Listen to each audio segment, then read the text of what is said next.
through the board. Like, that is insane. I do all the best I can do in my regular games is just pray that I don't clash my composition with someone else and hopefully get to a point like, okay, 4th place is good for me. Anything better is a bonus.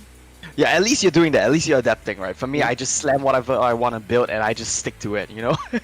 Yeah, like it tends to be the case because you get the early joy, like, okay, I'm gonna play like Dragon Soul for the whole game, but then you don't realize another board has like 3 Dragon Souls already. Hopefully we don't see that here today for these guys as well. Yeah, just talking about the tournament in itself, right? Just to give some context and some background, this is an invitational match. So we have players from majority of the Southeast Asian countries coming in. I think the only ones that we don't have that, you know, kind of took a bow out was Korea and Japan. So we will have 2 Singaporean players coming in, 1 Malaysian, and the rest of the roster being filled up, of course, with our compatriots from Chinese Taiwan, Macau, Chinese Taipei, excuse me, Macau, Indonesia, Thailand, Hong Kong, as well as, like we mentioned, Singapore and Malaysia.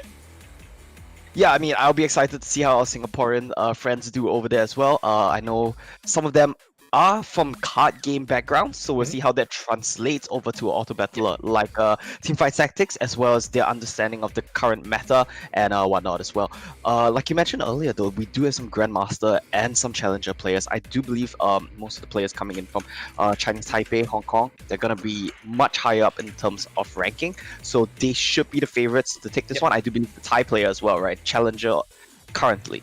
So we'll see how they do coming to this one. Of course, they are the ones that we're looking towards to take the lead early on. Maybe we touch on the format a little bit. I do believe it might be a little bit of a short day if these guys start stomping. Yeah, so just to go through the format, thank you for queuing me in. This is a format that some of you might be familiar with if you've been watching the Galaxies tournament, the show match late last year.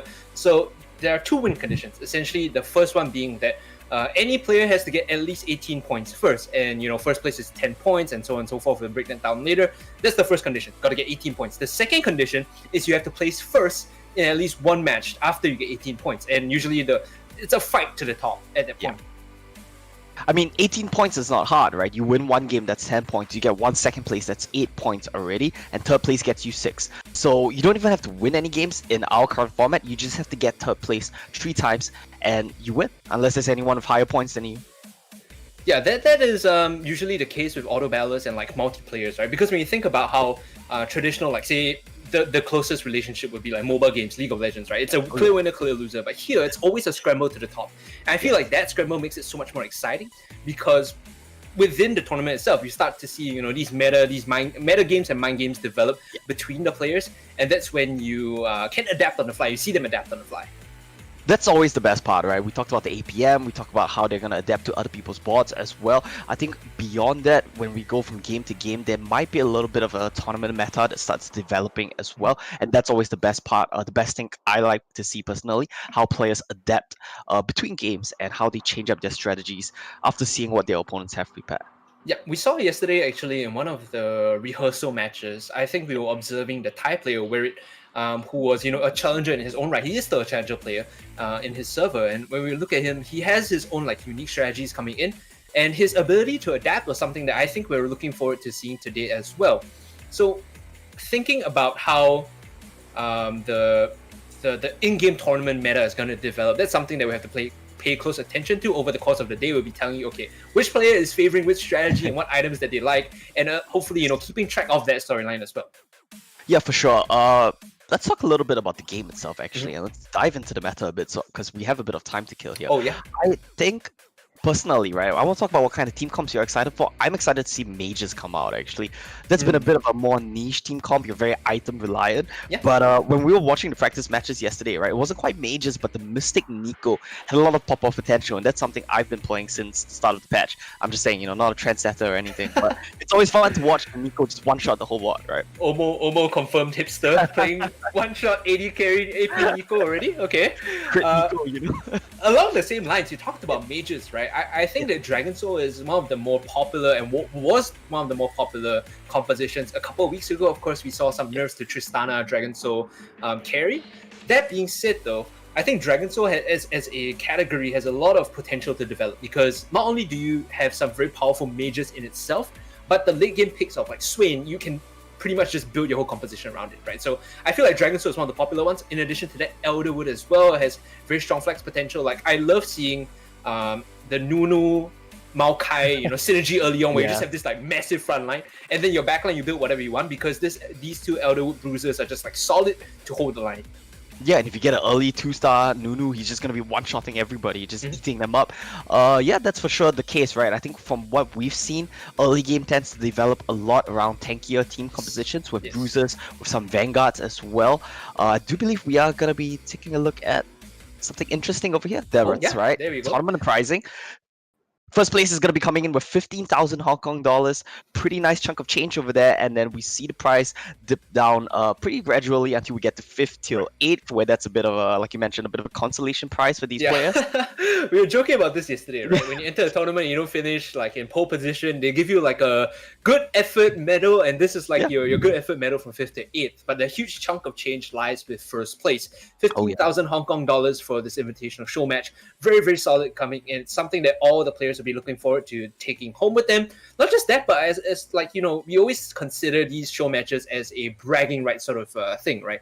Where you have the opportunity to show that your region is the best at TFT. You don't want to let anyone down, none of your fans down. So winning first place is not just the prize pool, it's just the pride as well.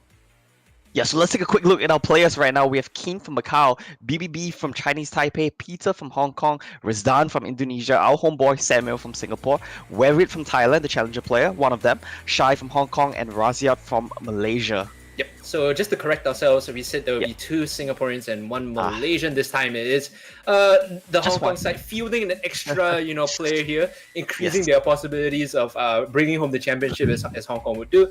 Peter with his icon is the little cute Pingu. You know what? I'm down for that. I am down for that. Everyone else looking fierce and serious. The Pingu wins it for me.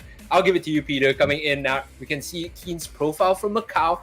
His master ranked, right? So we were looking at this yesterday, and kind of interestingly, like against his challenger counterparts from the likes of BBB, Werit as well as Shai, he might not have the best run at it, but as a master player coming in still, that's decent credentials. Oh yeah, he definitely knows what he's doing. He definitely knows how the game works and how he wants to play it. Of course, we talked about this, right? You don't have to win every single game. You just have to place pretty decently. Top 3 is enough. Maybe in 2 or 3 games you can challenge for a win. So I don't doubt that a master player can definitely make a run at it. Yeah, that's the thing. You don't need to be first all the way. And exactly like you said, top 3 over a significant course of rounds. Once you hit that first qualifying condition of 18 points, then you just need to hit first place once. The prize is yours. You go home as the champion. So it's not a game of like one game decides. It's not a tournament where one game decides all. It's really more of like who can consistently place better. And one of the biggest favorites coming in is Black Big Big here, from Chinese Taipei, 23 years old, challenger rank coming in. This is one of the players that we kind of spotted early on as the favorite. Yeah, I mean, rank isn't everything, but rank speaks a lot. So a challenger player coming in, we're definitely going to be looking out for him. I do believe he is one of 2 challenger players that we have coming in. One of 3 challenger players that we have coming in. So this might be our prospective top 3. We'll definitely be looking out for Black Big Big. I personally like his name as well. It's a bit, a lot going on there. There's a lot going on, right? The triple Bs, and he has his work cut out for him because we talked about 3 challenger players coming in. The other 2 being our representative from Thailand, Werit, as well as our representative from Hong Kong, Shai. So we can see later on as the profiles develop whether that 33% favorite odds will carry him to the point where we have Peter coming in as well from Hong Kong, 32 years old, another master player. So he's standing up there. He has the qualifications. I'm actually pretty shocked that he's 32. The Penguin doesn't look that old at all. Yeah, it's something. It's the youth. It betrays him, right? So the Pingu looks a bit more like he's 5, but menacing display photos aside, I want to ask your topic because you're a coach, right? You coach for a significant amount of League of Legends teams in the past. A lot of people say that age is a gating factor for pro players when it comes to like League of Legends, right? The older you get, there's this argument that you have old man reflexes, your APM goes down. A 32-year-old playing TFT, do you feel like that age might be a hindrance factor when it comes to the APM as well as executing in TFT? Well, I think TFT is one of those games alongside maybe like card games where age isn't too much of a factor. Right. Like we talked about APM early on, right? Like how especially in the later stages of the game you might need to reshuffle like half your board, your whole board, reposition everything. I think this kind of thing mostly comes down to practice as well, and like it's not significantly more APM demanding than just like playing the game straight out. So I don't think it's going to be too much of a factor. And I'm glad we talked about that because Rezdan from Indonesia coming in at 36, right? That's Yes. a prelude if I've ever seen one. A diamond ranked player, but again, like almost said, a lot of it is not necessarily the Twitch reactions coming. Like you don't have to react quickly. You just need to know Yes. what your train of thought is and execute that to perfection, right? So you can always plan out the strategy in your head beforehand, and then rely on your fingers to execute that to the best of your abilities, right? We're not Trusting your looking muscle for memory has got you covered. Yeah. muscle memory for sure. I think with the age not really being a factor, the experience might play a lot. When you come in as well, there tends to be this idea of like the older you are, the more cool-headed you are. And when you're not Yes. panicking TFT, that's when you succeed. Yeah, I think that's the case as well. And more experience in maybe other games with more age. I'm sure he's played some other games as well in his time, so maybe that's gonna be helpful for him as well. Coming on to our homeboy. Yeah, our homeboy Sekunux. To give context, Samuel, otherwise known as Sekunux, was originally a TCG player. I won't mention the name, but then he pivoted to a auto chess. After that TCG title didn't do so well for him or wasn't as supportive, and then now he's trying his hand at TFT. Diamond ranked in Singapore on our current server. 27 years old, a bit young, slightly older than us, but still compared to the 32 and 36 of his competitors, I feel like he might have a small edge there as well. What are your thoughts on Samuel? Because his professional track record has been quite stellar. Coming into TFT, is that something that gives him the pedigree that if you're one of the competitors, you look at him and you're like, okay, now I got to watch out for Sekunux? I mean, I think so, right? Like, we talk about how TFT as well as like auto battlers as a whole, you don't really need too much experience in that specific game. You have to be familiar with the meta, you have to be familiar with how the game functions. Right. But experience in critical thinking and how you want to approach these kind of games from his other game experiences is going to be very, very helpful coming into this as well. Just needs to familiarize himself with TFT itself. Like, I'm sure he has, right? Because he's Diamond, so he's definitely played hopefully more games than me, but I'm sure he's going to do well. And now Werit, our other challenger player, coming from Thailand, just 22 years old. This is a young contender going up against the likes of his older, adversaries. Challenger still by no means a small feat coming in. One of the things you have to take note of is like all of these game rankings are on their individual servers, right? But at the same time, I feel like a lot of them will still pivot to other servers. It's not a surprise for me when I hear that TFT players are like concurrently challenging like 3 servers, right? Because ping is not an issue. And this time we'll be playing on Tournament Realm, so everyone has like a neutralized ping. All of that actually plays a factor into saying, okay, you're challenger here, but how many servers are you challenger on? This is the thing we're really talking about, huh? Not just being challenger, that's not good enough. How many servers are you challenger on?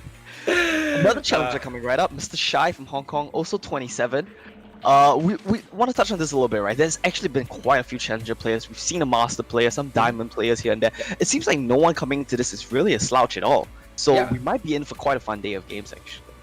I feel like the competition is going to get pretty heated as the players start to get to know each other. I feel, okay, this is in my head how it's going to go, right?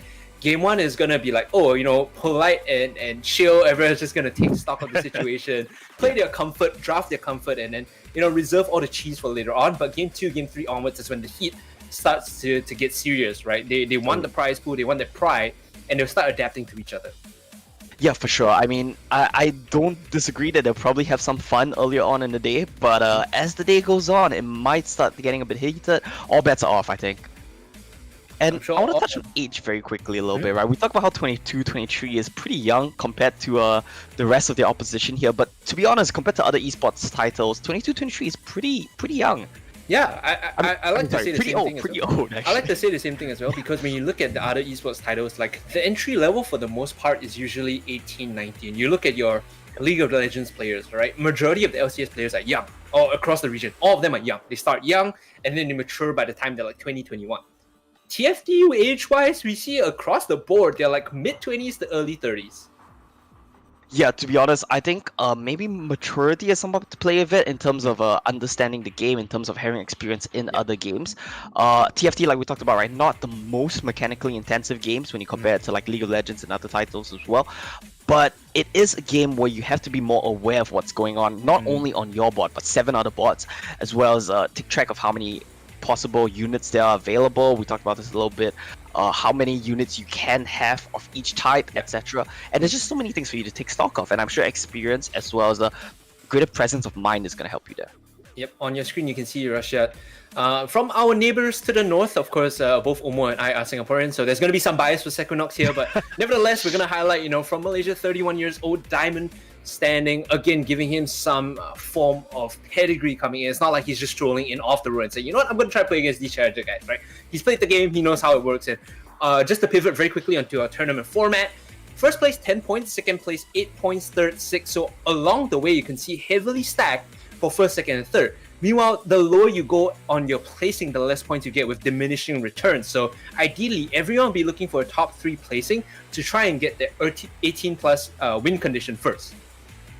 Yeah, for sure. Like we talked about it, you don't have to win every single game, but the higher you get, the closer you get to 18 plus points. And the first to place first with 18 plus points is going to win. So that means that you have to win after getting 18 plus points. So like we talked about, right? It's not just enough to get 3 times of third places, you have to also win a match after that.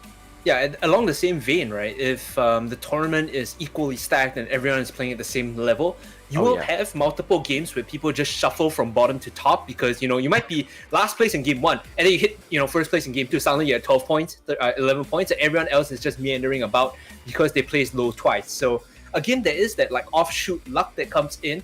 And the RNG, of course, but I'm inclined to say that a lot of this is experience, a lot of this is knowledge, and the ability to execute well, understand how to pivot your draft, and use your items effectively. That's something we'll be talking about heavily because both Omo and I have been studying like the best way to play TFT to a certain extent, right? We have like differing ideas. He's like a mage player. I'm like, you just go, Dragon Soul.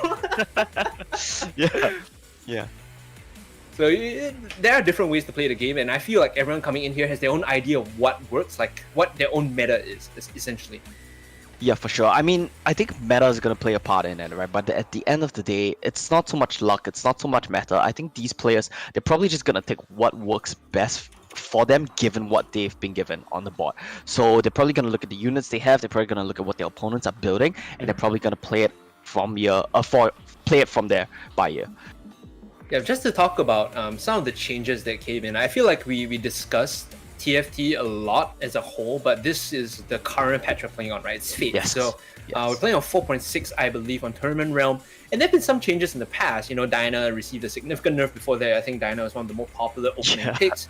There are some, balance changes to Nilly as well. So I think this is going to impact the early game openings that we see. Everyone that comes in, like if you've been studying the old patches and what's strong in the past, it'll be very obvious, right? If you don't adapt on the fly, it'll be very obvious. Yeah, for sure. I mean, you have to be ready for what you're given, and I think that's the important thing we are going to touch on as well. Yep. So I believe we should be going to game very shortly. The players are still getting to the lobby, so we are getting word from production that we might be going to a short break relatively soon. When we come back though, all the players should be in the lobby, and we should have a exciting game of Teamfight Tactics coming up. And once again, guys, this is the Hong Kong Esports Association Teamfight Tactics Asia Elite C Invitational. A bit of a mouthful, but nevertheless, we'll be here when you guys come back for some awesome Teamfight Tactics. Don't go anywhere, we'll be right back.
Teamfight Tactics Asia Elite C Invitational. I'm Momo, and here with me is Hungry Cast. We are super excited to be bringing you guys what will hopefully be a great day of TFT games. I am very excited for it personally. What are your thoughts coming into this one, Daryl? I mean, we looked at the players earlier today, right? So we have an average gauge of what the skill levels are. Minimum, we have like diamond players all the way up to challenger, of course, and that's the ones worth noting, right? We look at them as like the front runners, the favorites in this tournament. When you look at Teamfight Tactics as a game, a lot of it is not how good you are, it's also how good your opponents are, right? So skill level is always relative, so I feel like that diamond player might be quaking his boots a little.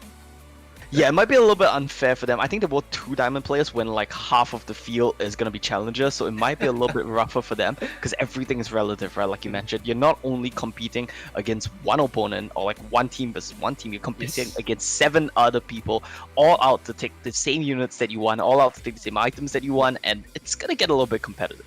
Yeah, that's the thing I love and hate about Teamfight Tactics, because if like I'm on the same wavelength as someone and they're competing directly against me, even though they're other opponents, it feels like a poker game, right? Where you're consistently going on to a showdown with this guy and you don't want to be fighting against him. So that's the situations that you want to avoid. Ideally, we see the players pivot away from that, because this patch, and just to correct myself, I said it was 4.6. We are on Fates 4.5, patch 11.6, right? So that's the thing to note on this tournament realm.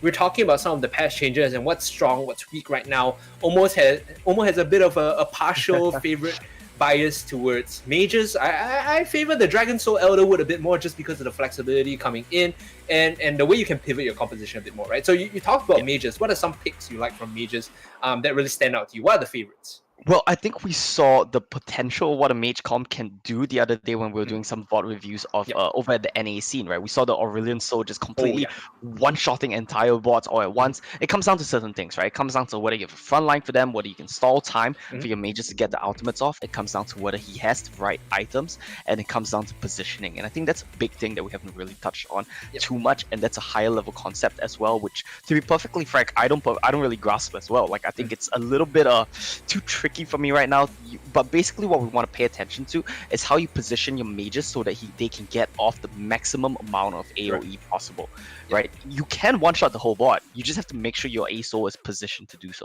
Yep, that's exactly what we saw in the TFT show match on the NA side when they're competing, right? The ASO consistently line up 3-man shots. Just half the board, just half the board, and you one shot them not only because of the linear nature of his skills, but also the fact that Dragon Soul Blessing kind of gets you to that point where the range helps a lot more, I think. So that's something that we'll be watching out for the mages side. When I think of Dragon Soul, I also think of ASO. So that's one of the things we have in common, right? Which is why I think Dragon Soul is kind of nutty. Like, you could go mages and pivot with Dragon Soul, or you could go, the Olaf route, which is something that we saw as well in North America, where you stack your 80 items, you get, the Death Blade early on. If you high roll a Death Blade onto Olaf, that guy just shreds the front line because he gets so tanky and he cleaves as well. That, poses a big threat to people who don't draft the proper protection. Yeah, definitely true as well. And I am personally a fan of Olaf as well. I'm just maybe I'm just too bad to pull it off, right? Because I feel like Olaf is so squishy early on in the game if you don't have the right items, if you don't have the right team comp. But once the Olaf gets going, there's really no stopping him. Pair him up with a couple of Slayers as well. Maybe you get a Tryndamere or Samira in there, the synergy add-on as well, and just the damage potential just goes crazy. Yeah, I think that's the late game pivot that most people do when they play Dragon Soul Olaf. It's like, okay, we have a decent front line with Olaf right now, but Tryndamere and Samira just really adds to the damage. Now you're not looking at one threat, you're looking at 3 possible threats, right? And between Samira and Tryndamere, they're so mobile that it's really hard to lock them down. They're consistently, flying across the board, and that gives them pseudo tankiness, right? It gives them the ability to dodge a lot of the upfront damage, as opposed to Olaf, who's just stand there and face, men fighting you, face tanking all the damage. Samira and Tryndamere, with the spin as well as the dashes, has that additional facet of tankiness, at least. Yeah, for sure. We talk about damage, we talk about tankiness, but I think the a very important thing which we haven't really touched on is how much of a priority is actually having tanks, actually having a tanky front line in this game. Because we see a lot of people do it, right? But sometimes we see comps completely with no tank line succeed as well. So some examples of that will be spirit comps, where we see the Yuumi just flying around, trying to buff everyone, keeping everyone healthy and topped off. I think these comps are a little bit harder to pull off, a little bit more positional reliant, but it has a chance to succeed as well.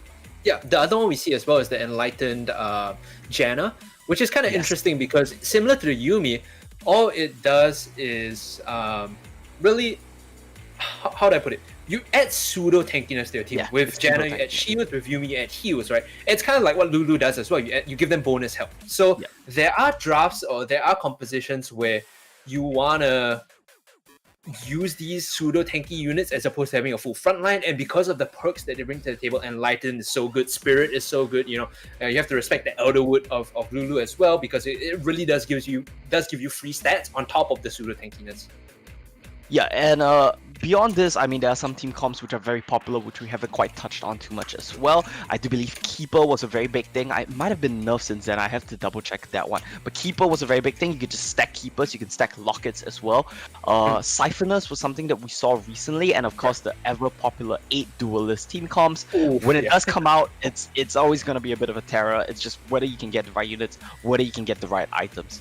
You know what 8 Duelists is to me? Like, it's like What? if you play Yu-Gi-Oh! In the past, it's like Exodia, right? If you somehow manage to lock into 8 Duelists, like, your front line is not only good at tanking and fighting, it scales so well too in the late game because of the units that come with 8 Duelists. So I love that you brought that out, right? To pivot a bit back to your earlier point about what items are important, we talked about, the value of aura items, Zeke's, Chalice, as well as Locket. These are specific item combinations that you can put in your front line to give them so much more free stats, or your backline. In fact, if you put Chalice on the backline, Aso that's buffed up with Chalice is like Chef's Kiss. He does so much free damage. Gets the early start off quickly, right? So right now we are into game, finally some action. Let's look at what everyone is picking up in this first carousel. Looks like a couple of cultist vanguards being picked up. A Yasuo in right now.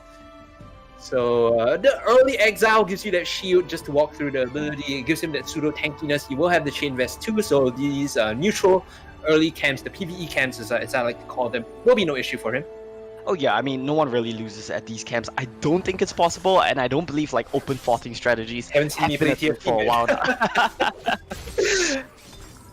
All right, so what are we looking at here, Daryl? So what have we seen? Any super spectacular synergies? He actually picked up the Sivir, which is a nice high roll for him. Normally this early on, I feel like you could go a lot of directions with the Sivir just because you could start, thinking whether you want to move into Marksman. He's gonna swap over to that frontline Wukong instead, and potentially move into Vanguard. Meanwhile, we can see Cultist Brawlers being picked up, cycling through very quickly actually.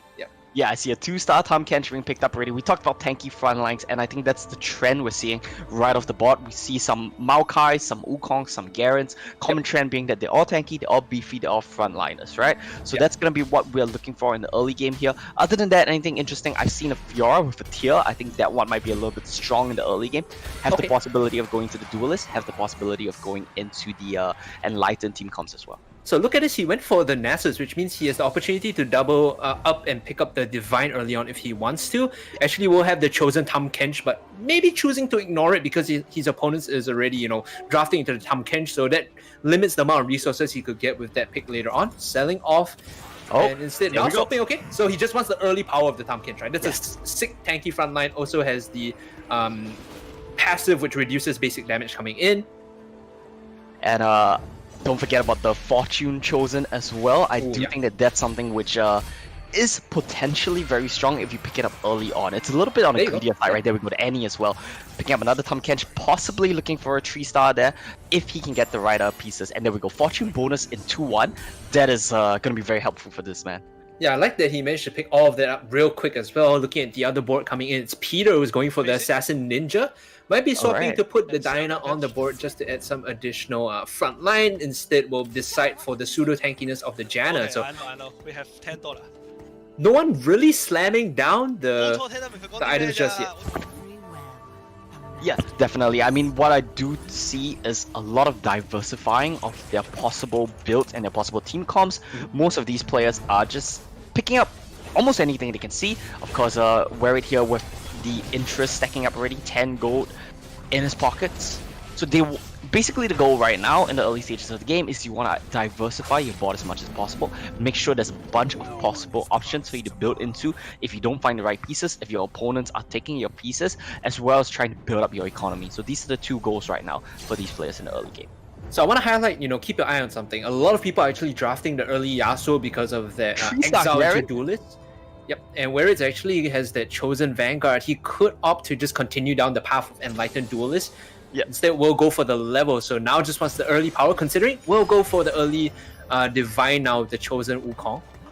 Okay, yeah, so just popping up on the sidebar really quick there, fucking 123 has the 3-star Garen already, so that's gonna be a fun one to look out for. That's a high roll if I ever seen That's one. a Okay, high are you roll pretty right worried there. going up against that right now? You can see This on your is screen. nice though. BBB has some really nice items slammed onto his Zed. Runan's Hurricane gonna be letting him do a nice bit of AoE damage on the Zed, as well as a really tanky frontline with the Rakan, as well as an ever popular unit who just provides so much utility. Ooh, Sekunok's actually putting up a decent fight. His Maokai is doing work. The question is whether they can get through the Tahm Kench, right? So between this Yasuo and Maokai, they really have to make it work, and it looks like the damage is gonna stick on this Tahm Kench. So despite the items for BBB, Sekunok comes out ahead in this fight. Yeah, chosen duelist Yasuo just too strong in this stage of the game. I do believe Yasuo is one of the strongest units at this point in the game. Of course, Maokai and Tahm Kench, no slouches either. So he's gonna be pretty comfortable right now, but I do think that the Zed with those items might be a bit of an issue later on in the game once he gets some stars behind it. Pivoting over back onto the rest of the board, we can see the synergies coming out right now for Shy. He's just holding the fortune, looking to bank up the economy. Still, there's the opportunity for him to move into Dragon Soul Sharpshooter. As you can see, he's benching right now the Teemo, Brand, and Tristana, which are the pieces, the big components of that particular composition.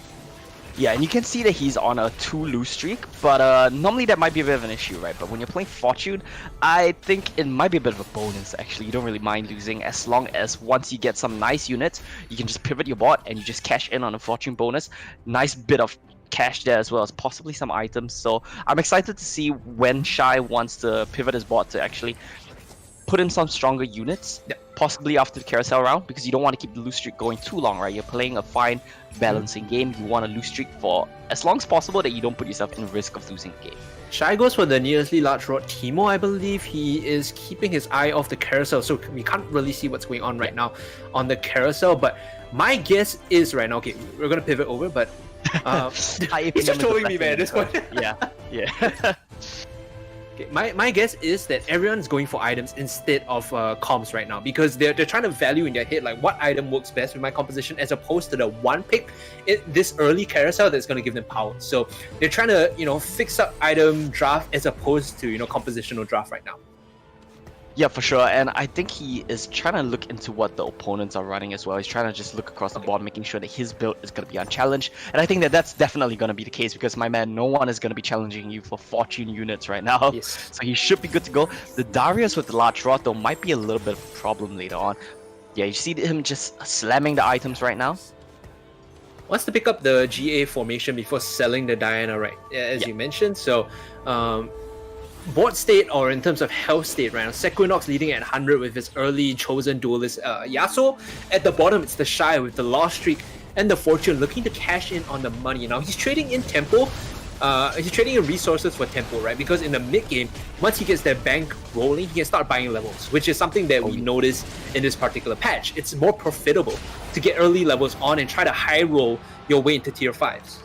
Yeah, because we talked about this a little bit as well, right? The strongest units right now are just going to be the tier 5 units. So what you typically would see is around stage 5-1, everyone hits level 8 and they start just looking for the 5-star units. You're going to end up seeing probably a couple of level 2 tier 5 units, and that's when it really gets crazy. That's when the power spikes really come in. This is the 3-star Garen we talked about with the Dragon's Claw there as well, and some sharpshooters behind him. The Vanguard passive isn't going to hurt too much either, so he is in a pretty comfortable spot. Actually has a Warlord's passive as well, so he's looking very comfortable right now in this stage of the game.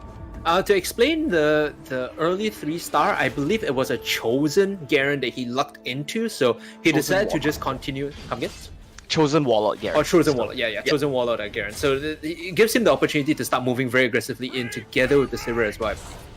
Yeah, and this Garen is... Yeah, no problem. Your whole team dies. It's okay. Garen's got this. Don't worry about it. Even has Dragon's Claw, so if you see, Diana just does no damage to him. The shield, like, traditionally, if it pops on the backline, you're like, oh, yeah, I get the shield, I get this AoE damage. But like you said, Dragon's Claw mitigating a substantial amount of the magic damage coming in. He's just going to man-fight this when we go into overtime as well. There's the spin. He's going to win. Peter's going to take the damage, and Keen with an early, strong, 3-star Garen pushing him ahead still, but in 4th position nonetheless. Yeah, making some positional changes right now. Looks like he is going to be playing into Warlords. Having the Vi pick up very early on is going to be something that's super helpful. Vi is a very strong unit in the early stages of the game. Does a ton of damage with a cone punch. Of course, he will have the option to scale as well. He has the sharpshooters. He has the Sivir as a backup plan. So he does have options to play with. Yep, and this PvE round on 2-7, they're just looking for items right now. Giant's Belt on the Wukong, of course, he could just slam it and then sell if he wants to find a nice piece. In this case, yeah, there you go. It's considering the Xerath portal. Okay, gets it early on. Not too bad. Ooh, does he want to? Maybe not. Maybe not on the Sivir though, right? I think that's why he's having second thoughts, because he wants the blue buff, but he doesn't want it on Sivir. Oh, the thing is, he could slam it and then sell the Sivir if he decides to go that direction. He's got the Nico, and that blue buff is actually going to feel pretty good on the Nico instead. Yeah, so might go for a pivot here for maybe a chosen Mystic comp. Sorry, for a Mystic or what is Nico's passive called? Fabled comp. Yeah, that's right. Fable. Mm-hmm. He's really considering it. My man here is struggling. He's really thinking about it, right? It's quite funny. Decides against Fabled in the end, but might be considering mages, because you see the Lulu, you see the brand. Elderwood mages is an option for him. The thing is also, you want to note that with this 3-star Garen, it's going to carry him to like the mid game, right? I say comfortably like 3-4, 3-5 is the point where you feel okay until you start to have second doubts. But like we said, look at that Garen in the center, look at the spin, look at the damage. The only one doing damage on his team, and that's all he needs. The best part is if it dies as well, it spawns the Xerath minion, which gives the taunt, and his backline has another level of protection. Yeah, and it's a 3-star Garen as well, and I do believe Xerath will scale with the level of the unit that you place it on. So it's going to be a really big, beefy Xerath minion that comes out as well. Okay, yeah, so just going for levels, going for Vanguard, going for Warlord. So he has options, right? He has options of going to Warlord, he has options of, staying on Warlords, or if he wants to pivot to Elderwood. But I feel like Elderwood's not looking too likely at this point. Yep, probably doesn't have the Elderwood pieces actually. Yeah, just has one Nunu and one Maokai, so it's looking a bit unlikely. This is a BBB on your screen. The Zed though. That's what dude, he has the Deathblade. He has the Deathblade Runans. Yeah, the Deathblade, the Runans, and maybe an IH, maybe a GA for the Zed, depending if he wants more damage or just some survivability. His opponent Peter actually managed to roll the kill early on, but this Zed just does so quick work. Nevertheless though, that duelist Yasuo is putting up a good fight together with the Diana. So BBB and Shy are struggling a bit here. Taking stock of the situation, Sequinox still leading in health together with Rezdan. Keen with a hot streak on 94, Peter and everyone else below him starting to lose in terms of health resources. So they might have to consider what their next moves are, right? I mean, a lot of them are stacking gold. You can see on your screen right now, Shy with that fortune early on is ready on that 5 gold per round interest. And he might just be looking for levels instead, as he doesn't really have the best board. It's majority 1-star with a 2-star Tahm Kench and Annie. But what we could say is, because he has fortune, being on a 7-loss streak means that the moment you win, you're gonna cash in big. So I want to pay attention to his board right now. I want to pay attention to when he does cash in. But real quickly, let's look at Peter TFT's team composition. Has the Xayah, has the Kill. That's gonna be a super strong combo when you get into the later stages of the game. Of course, right now, might be a bit lacking. Katarina though, maybe this is the win he's looking for. Nope, not quite. Katarina only managed to get the Death Lotus onto the Janna, and with that Diana and Yasuo that we saw Peter, bring it to the board, it eviscerates the backline. So Shiner on 29 health, it's do or die for him. He has to make the decisions quick. His fortune has not been working out in his favor. He has to make the pivot very quickly to cash in on the bonus. Otherwise, he might see himself eliminated early on in this first match. Yeah, this is the very thin line that fortune comps tend to tread on, right? Like, you want to cash in, you want to go as greedy as possible, and it feels so bad having to sell your fortune before you cash in. It really feels crappy because you just lose out on all those rounds you spent building up the fortune loss bonus. But conversely, if he does win one round, we can see him just sell away these useless units and actually cash in on something big. Now the question is, in his head, is this too much money invested already? Like, there's this concept of a sunk cost fallacy, whereby you just hold on to all your early investments, right? Oh, okay. We'll be able to still hold on to the fortune, pivot into mage actually. Yeah, he has a couple of options. Dragon Soul Olaf being picked up is pretty nice, but I don't think he has the right units for it. He is just desperately rolling right now, right? Because he knows that he's trying to get the cash out, but he's getting a bit too far behind, and it's looking pretty scary right now. Very little power on his board, so he has to cash out as early as possible. Good last minute change for the Warlord to give him additional damage and tankiness. In fact, just slamming items down, hoping that additional power will give him a win. He needs to win right now, and he's honestly though, his money is not looking too bad. He's level 7 to Blaze TFT level 5, so this might be enough. Oh, it might just be enough. He still has the board. Actually, the backline only the Yumi left, and now your money's in the bag. He's cashed out. He is going to the moon right now. Actually, I'm pretty sure. Come on. We're like looking for this adrenaline rush, right? This hit of how much money does he have? If you look at his webcam, he's just calm and composed. Meanwhile, I'm just like freaking out. What is he gonna get? Look at that! Oh, this is the endorphin hit, right? This is the serotonin rush coming in. Not even breaking a smile. He's like, okay, that's what I was looking for. Double recurve bow, a giant's belt, and a BF sword. Like, and the money as well. He went all the way to 40. Challenger players, right? This is why he's challenger, and this is why I'm somewhere in silver. Okay, Omo, I want to pay attention to his board right now, right? He dropped the Asol, he full slammed items, and he still has the potential to move into Dragon Soul if he wants to, because he has the Braum as well. Yes. Really, really nice. Like a pseudo frontline with the Annie Sunfire Cape. He is gonna die pretty fast to this team comp though, but you just need to buy time for Asol to get his ultimate off. Okay, waiting for that big hop actually on the back line, might just eviscerate them here. Coming in, destroys the kill, hops the GA, and still has the front line to do with it. He's back in it. He's back in the game. And I was actually gonna touch on this a little bit, right? Like just now the way the state of the game was looking. Sequinox, our diamond player, was sitting at first. BBB as well as Shy, the two challenger players, all the way at the bottom too. But they're actually starting to catch up, especially Shah here. I think he's more than happy being 29 HP, given that he actually managed to cash out on his fortune, and he's looking like he's pretty comfortable in the game right now. I do believe he's at the highest level at level 7 as well. He slammed the Zeke Herald onto the backline, so now that Bran and Asol and the 5 mage composition is going to be going to town. The question is whether he has the front line to make this work in the late game, because it's just an Annie with a Sunfire Cape. Although she gets the shield from her activation of the skill, is it enough is the question. Is it enough? Probably not, but he just needs to buy enough time for the ulti to come off. He high rolled the 1% Zillion. This guy is actually popping off right now.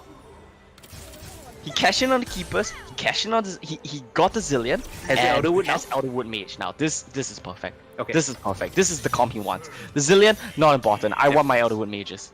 He wants the Elderwood Mages, and he wants the 2-star Asol Ace as quick as possible. 2-star on that Vega. He has attack speed buff on Vega and Asol. This is really comfortable for him right now. Just slamming items, Chalice of Power, and oh my god, this backline. This is crazy. I'm just gonna call it. I think he is gonna be top 2 this game for sure. See, the question is though, the Gallo coming in disrupts the backline, right? We're talking about whether they can keep it protected. And the Callista was enough to finish the backline. Oh, hold on. He's making it work though. The Gallo actually might just have enough damage with the last auto, and it finishes off the backline. But you look at that fight, right? The main bulk of it was the fact that the Annie could not hold on. The Annie did not have enough tankiness before the Gallo came in. He has the Nunu as a secondary tank, but the Nunu is pretty squishy at the stage of the game as well. You don't have any true tanks that you can really work with. He's just selling away the pieces. He knows that given his HP, he can't afford to play conservatively. He can't afford to save to roll to 8. He needs to just get going right now. He needs to level up his board. Now in 4-2, this is the second PvP round in the fourth bracket. We're looking at him going up against Sequinox, who has a good health lead. Duelist team comps. Still, 7 mages is on the board right now. He could just destroy them with the Asol if he gets the charge off, and he will just eviscerate the front line. Look at that, 7 mages coming in. Easy peasy for Shy. Not even breaking a smile on his webcam. It's all going according to plan. You talked a bit about the poker analogy, right? That's a poker face if I've ever seen one. Oh man, the Shy, too easy for him. In fact, now climbing up. Previously was last place, and now knocks Blazed down all the way to his previous position, holding strong still.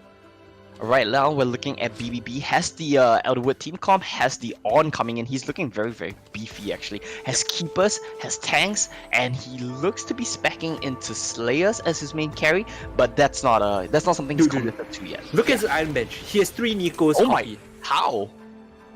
He has 3 Nikos copy and I don't know an how. early Ornn, right? So you think about what this Ornn does. As early as you get Ornn in the game, you start getting those craftsman, blacksmith items, right? And that is going to make all the difference in the late game. He's still holding strong against his Equinox, and if he needs to, remember that there are only 10 of each tier 5 in the game. With the Nikos copy, you actually cheat that, heart count quite a lot.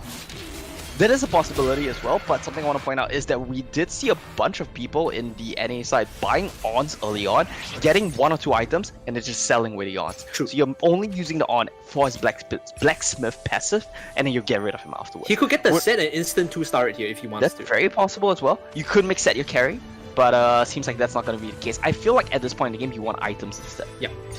So he's going for the items, get the crit glove. That's going to be nice. And what does Equinox go for? This Lee Sin Duelist though, that's pretty nice for him. He was running the Duelist with the Yasuo earlier, so this Lee Sin just makes it that much better. Yeah, and if he can blue buff it, that's gonna be great. He's just gonna be kicking. It doesn't matter how strong you are, right? Lee Sin one-shots you. Yep. So let's orientate power right now. Health aside, the best boards does look to be Equinox holding that Lee Sin with the Duelist. The mages on the side of Shy, and Black Big is actually starting to rack up the stacks with the Ornn items. He needs the Sun Mirror right now. So he has possible Slayer Sharpshooter bonus, right? But he needs the Sun Mirror, and then everything will come together for him. Oof. This is the one that I wanted to take track of actually, because this man is sitting on a 4-win streak, 50 gold, 90 HP. He's gonna be able to roll to level 8 very soon, and he's running a Warlord team comp, so he's very strong at the early game, the 3-star Vi, and he has the Yone with the blue buff as well, so that's Yone with really the nice. blue buff and the Warlord buff as well. Warlord's banner as well, so he's gonna be very comfortable in this one. Has a lot of gold as well, so I want to see what he can do here. So you see, blue buff Yone is just gonna be outing non-stop. Oh, but doesn't matter, right? Mages OP, I guess? Where did he go? The question is whether that, Dragon's Claw is going to be enough, because mages do largely magic damage. Does not seem like it'll be enough for him. Even the Zerot at the end, he could tank up the front line with the Garen, but the Asol just melts the back line. That's the power of Asol, right? Doesn't matter how strong of a front line you have, Asol can just get past that and completely one-shot your back line. So I would say right now, this is a smart pickup, going for the Shen because he wants the Mystic bonus to make sure that he doesn't get completely one-shot. Other than that, I would say his other options would be to try to level. Yeah, to try to level, get to level 8 as soon as possible, and then just going for super strong late game units to try to bridge over the power gap right now. I love that you brought up Mystic, because the Mystic bonus is, the increased magic resistance, right? And that goes a long way, because each unit gets, at the base level, 40 additional MR. And every unit you have gets that. Is just such a massive buff against the mages. Oh yeah, it's really nice to have. Might not be enough though, because these units are so squishy that they might just get one shot anyway. But we'll have to see how that goes. I feel like right now what he really needs is just that Samira. So going for level 8 seems to be the better choice. Take some L's right now. It's okay. You just need your Samira, and then you're good to go. Now, one thing we neglected to mention is it's okay to take L's, but what you need to do is also reduce your opponent's board tit when you take the L. Because then you take reduced damage coming in, right? So if you got 1-1 against the Nico and you take the L, it's still completely fine. It's not that much damage. And if you survive, all the better. So he might actually just win this. I don't know, man. There's a raw portal. It might not work after all. Okay. Close, really close. So Kin takes about 4 damage there, completely fine. He diminished a lot of the original loss that would have hit him, going for the levels like you mentioned, trying to hit level 8 ASAP. Yeah, we see a creep round right now. I think this is going to be a big one, right? One of the last few ones where you can get components. So we'll have to see what they're able to pick up right now. I love the items on this Akali though. Unfortunately, does not have the Jewel Gauntlet, so her spells are not going to crit. But blue buff, Eye Edge, as well as a defensive item in that Banshee's Veil, and the Trap Claw rather, are going to be super helpful for him. Mystic Assassins as well, so he's going to stack up against Shy pretty well. He can jump the backline, and he has the Mystic. I was about to say, you can sort of withstand the burst from the Asol, and if you can get to a point where you damage the backline with this Akali, eviscerate them, you have an answer. And with the Spatula and the Nico's copy, he can pivot his composition in multiple directions. Yeah, so this might actually be the worst matchup for Shy. Let's take a look at Razdan right now with 9 counters. Not going to be something he's too unhappy with as well. That's a big Galio coming into these fights. Has the Runans on his bench, double Brawler's Glove to add to that. decides to give the Runans over to the Callista and the Infinity Edge possibly onto the Sivir as well. Remember, there is a 1-star Callista. He's still looking for another Callista to get that to 2 stars. I feel like what we're looking at on Resident's board right now is what I've dealt with personally, and what I think a lot of players have dealt with personally as well. To feel paralyzed by indecision when you're faced with like 20 items on your bench and you don't know what to put it on. You see the higher ranked players just slam the items, but it's a little bit harder than that, right? Like you don't know what the best fit is. This Galio, though, on your screen, yep. The power of 9 cultists. Like the Galio arriving and taunting everyone is such a massive front line that your Sivir and Callista are completely fine hitting away at the back line. Has the Zillion too for the res. Okay, that's great to have. We might have our first elimination though. This die TFT sitting at 1 HP, Blaze TFT sitting at 5 HP, and this might be the end of the road for these guys. Yep, you can see on your screen it's Wear It now at 1 health. His board isn't looking too healthy when you look at it right now. His main carry is the Kayle and the Lee Sin, but I'm not sure if that's enough to cut through his opponent in this round.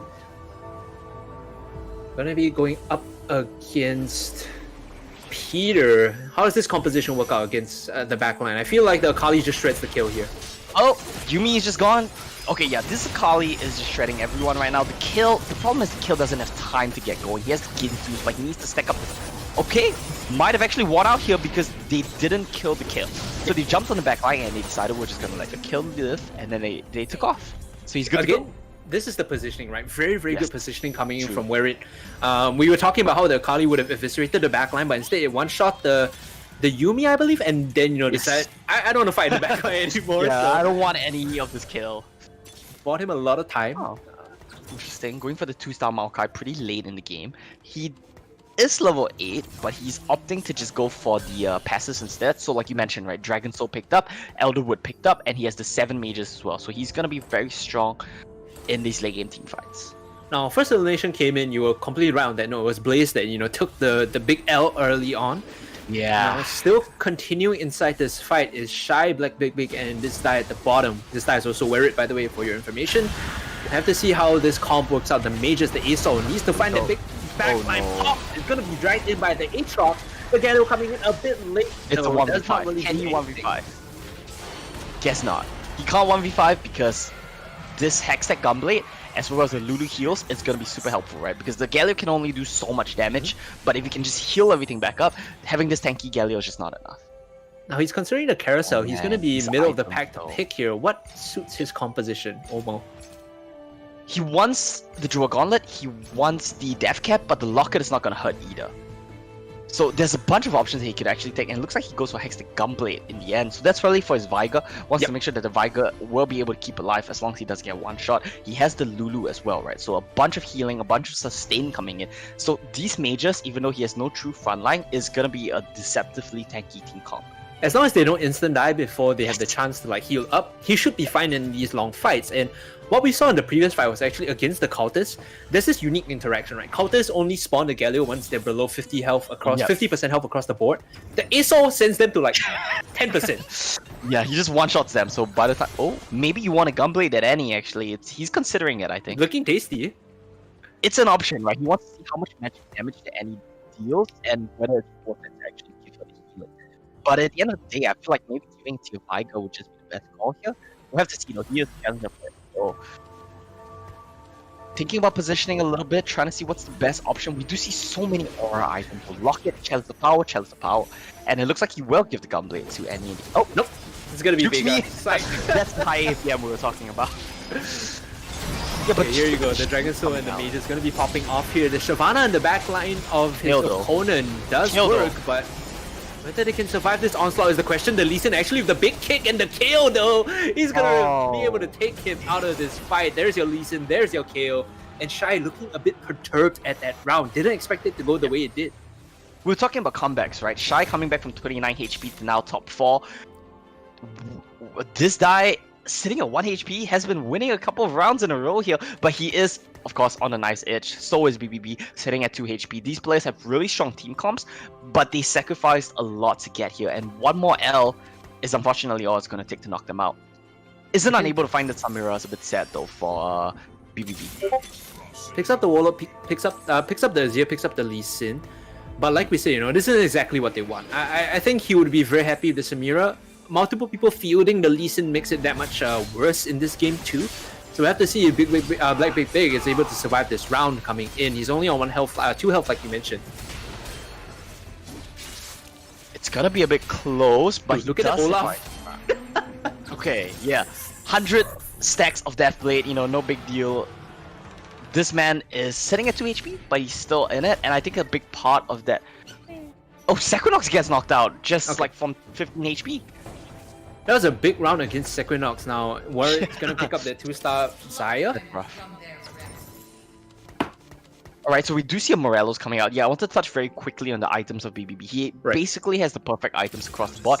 Did what we were talking about, right? Where he got the On early on, got the Blacksmith item, and stole away the On. So we do see the Black Cleaver on the Sejuani. And that's going to be a big part of his wins, actually. Because Sejuani's giant AoE is going to apply both Grievous Wounds where they can't heal, and it's going to apply stacking armor reduction as well from the Black Cleaver. Armor and magic resist as well, I believe. So that's going to be super helpful for his Slayer comp to just come in and just run over them. Keen, our biggest leader at this point, picks up the set and goes for a full buy from the shop. Has the He's rich, right? and the Yon. He's just running down all the tier 5s. So what he's going to do at this point, I think, is the same as everyone else. You want to get the On in as soon as possible. 6-1 is not very early, but he is pretty stable, so I think he can afford to. Get the On in, get the items, sell the On, replace him with maybe an Azir, maybe a Swain. We'll see. So he's buying just all the high tier units right now, and he's going to see what he can get. Samira comes in as well. Yeah, I was about to say, Keen actually rolls the Samira, and this completes his composition to a certain extent. All he's missing is the Slayers to make this perfect, but he should have a good go at it in this round. Yeah, against Resden with the 9 counters, it looks like the counters are sitting pretty happy right now, though. Set coming in, though, still able to decimate the front line. Look at that Tryndamere, my dude. Yeah, so this Garen is actually decked out with perfect items as well. This Garen with the Bramble Vest, Zero Portal to taunt, and the Dragon's Claw. This man is not dying, and while this man is not dying, it gives Set time to charge up his ultimate, slams the Giant Galio with the Jewel Gauntlet down on the backline, and this is just great spot for him. All he has to do now is stabilize. Well, I say stabilize. He's really in a good spot. Just wait for the Ornn items to come in and get him to the tipping point where he's gonna, close this one out. 59 health against his competitors at 19, 9, 2, and 1 respectively. Keen is very much favored to win this game if I was a bookmaker. Yeah, for sure. We do have a bunch of 1 HPs, 2 HP, single-digit health bars. Keen, though, is way ahead of his competition right now, and I feel like once he actually swaps out the Blacksmith on, he's gonna pretty much just stomp them. I mean, he already is, right? He already is stomping them, but it could be worse. It could be worse. He could stomp them harder. This is him playing with like maybe one hand tied behind his back. When he does sell out the Ornn and finish off his composition, that's like Keen unleashed, right? For sure. For sure. And once he gets the Blacksmith items as well, it's gonna be that much better. BBB though on fire right now. Looking for possibly on deny most of the Sejuani and consider finishing up that on maybe. Yep, there you go, 2-star Ornn. So actually it's not a bad option for him if he wants to leave it on the board. Still, like in this intermediary position, right? You can leave the on there without feeling bad when it's 2-star. Yeah, that's true. You can leave the on in there for a while. And I do like his positioning of the On as well, right? He was positioning it to the back when it's 1-star, so he doesn't get 1 shot and can maybe get the ultimate off. Now that it's 2-star, a bit beefier, he's positioning it off to the side to make sure that he still gets his ultimate off before getting popped. Up against, I do believe this is Shy right now with the ASO, but the ASO just doesn't do enough against this tanky comp, I think. The set's going to be resetting here against the Yon, though. He might not have the answer when the set comes back in. The suplex could make or break this. Meanwhile, the Yon is just decimating the backline still. He gets the GA off on the ASO. Might not be able to survive this. Look at the Annie. Look at the amount of health. That's the true carry here, huh? The Sunfire and the amplification on the Death Cap. Yeah, the Death Cap, I believe, amplifies not just your damage dealt, but also the size of your shield. So that's going to be a super tanky Annie. And what does Shy want to go for right now? Another ASO? Maybe the Elderwood? Yeah, he could go for the ASO if he wants to, considering the Lee Sin as well. Checking the opponent's board as well, not just his own. So maybe going for some denies as well, which is pretty cheeky of him. But that's nice to have. Chain Vest doesn't hurt. You can plop it on your Maokai. Maybe he just wants the Lee Sin though. This'll be a slaughter. Ooh, this Nico is decked, but Thief's Glove being taken off. Oh, that is so sad for BBB. Plops the Thief's Glove on the Zed, but those two items that he got, completely useless. Yeah, the blue Needs a buff does Samira, though. absolutely nothing for him, and I'm not sure how RNG wrote in his favor this way, but he's not looking good. Yeah, it's really bad luck, but does he swap the Samira in as well? Oh, he doesn't. Maybe 1-star Samira, just not too great right now. But he's It's up a again. race. It's a race to the finish right now between Keen, Shy, and BBB. BBB on 2 health is of course, you know, the one in the most disadvantageous position, but he's still holding strong with his Olaf just going to town. Look at the amount of damage coming in from the swings. He might just be able to finish the Yon here too. Because of the Runan's Hurricane and the Rage Blade, that guy has uncapped attack speed. And he's gonna hold strong. He's gonna hold strong, but he's not up against anyone, so didn't manage to knock anyone out though. Shy here winning, so we actually have a race. This is actually gonna be close because I do believe that BBB beat 123's Ghost bot while Shy beat his actual bot. So all these 3 players are looking really close right now.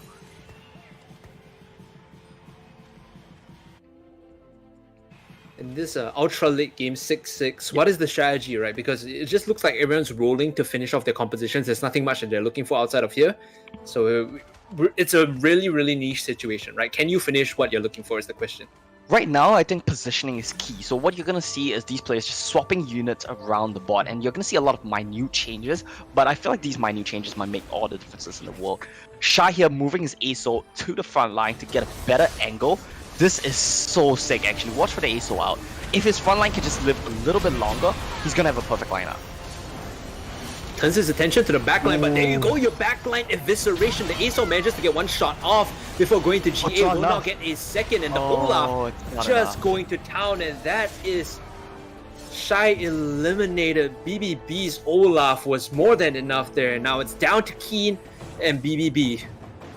So we actually saw Shy and BBB in the early mid game. They were the bottom 2 players here, and now they're second and third respectively. So this shows the resilience and the power of the challenger players coming in. Like, they were not afraid to play from behind, and they knew what they had to do, kept the hits in the game, and they finished second and third respectively. Of course, Hawkin 123 has started off super strong and has maintained it throughout the game as well, so he is looking to be a front runner for this one, but the Slayer comp might be a bit too much for him to handle, actually. Now taking a look at the items on Shelly right now, it's an Infinity Edge for Keen, so once he picks that up, he'll be able to slam it on the target of choice. For BBB, I believe he was a locket. Yep. Oh man, Jewel Gauntlet IH said this might be the deal breaker actually. This is actually really nice. He got some fantastic items. Oh man, this guy is high rolling, man. He is high rolling right now. He has the Jonius on Lee Sin, has the Spirit Visage on Set. Oh sorry, on the Swain. But the most important 2 items, the Jewel Gauntlet IH combo on the Set, it's gonna one-shot people. It's gonna one-shot the whole bot. He needs to get the out off first, right? He has to get a good positioning for the set. Hopefully not getting one shot by the Olaf is priority right now. Yeah, so look at the set right now. Does he get the ulti off? He does actually. Eviscerate the backline, deals with the Olaf, so that's one big threat out, but it's still the Tryndamere with the Death Blade going on into the backline. The question is whether he can get the work done onto the Garen right now, still fighting up against the Yon. There is your fate sealed onto the backline. Tryndamere still trying to survive. It's not enough. Respawn in the GA, and I believe that set is going to make all the difference and send his opponent out. Keen will finish in first place in this first match.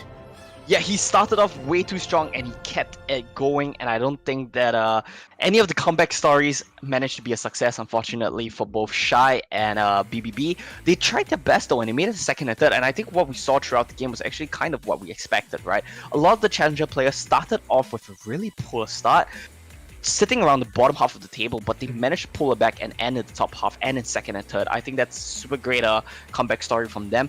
Of course, Keen, like you mentioned, just way too strong throughout the game, so too little too late from the other challenger players. I love that we noted how his early 3-star Garen was gonna be able to tide him through the mid game. Towards the end as well, he managed to pivot it fully with the Tryndamere and set to get to a point where like you have tanky damage now. You can deal with all your opponent's threats, and that was what really allowed Keen to finish in first place.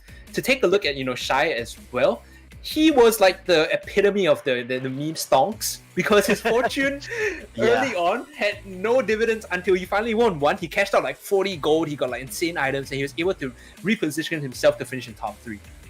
Yeah, he had a, I believe, 7 or 8 loss streak coming into the first win. So then when he cashed out, it was actually huge for him.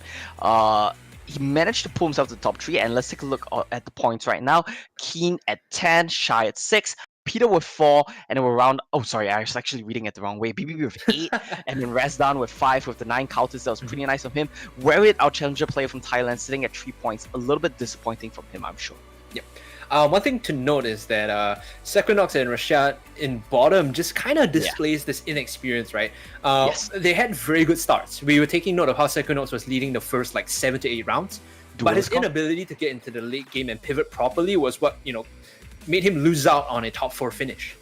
Yeah, definitely. And being able to maintain your tempo throughout the game is going to be a very important topic I think we're going to keep coming back to. And that's something which I think the higher ranked players will just have an advantage with because of experience, because of their better understanding of the game state right now. So with that, we do have our first round completed. And I do believe we will be heading into a bit of a break shortly after, and we'll come back with the second match. Yep, should be going to a break soon. Just to recap, guys, if you just hit this point, it is the SEA Invitational hosted by the Hong Kong Esports Association. We have players from all across Southeast Asia playing TFT for some awesome prizes as well as pride and bragging rights. So right now, the challengers that we predicted to be heavy favorites are still in the lead. You know, they are holding very strong. To recap, the win conditions are: first, you must hit 18 points, of which, you know, the top 3 right now looking very solid, very safe. And then you must win a first place finish in order to be crowned the champion. BBB, Keen, and Shy are all in the running right now, with our boys from Malaysia and Singapore at the bottom. They have some work to do. They might want to, you know, hop on over into Mobalytics, look at some guides, how to pivot properly, how to position the board, because it's not really paying off for them dividends. It's not really paying dividends for them just yet. As we approach this next game, right, I want to talk a little bit before we go to the break. We saw Dragon Soul Mages, exactly like we predicted. Dragon Soul Mages, Olaf Slayer, everything we predicted came out. That's the meta. How do you pivot from this, or do you just continue on? I mean, you would want to continue on ideally, but at the end of the day, like, how much of it is actually within your control, right? Because we do mention there is an element of randomness, there's an element of RNG, so we'll have to see how that one plays out for the players, as we are going to a bit of a break right now, and we will be back in less than 10 minutes for Game 2 of the Teamfight Tactics Asia Elite SEA Invitational.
All right, ladies and gentlemen, welcome back to the Teamfight Tactics Asia Elite C Invitational. I am your caster, Hungry Cast. Alongside me is Omo.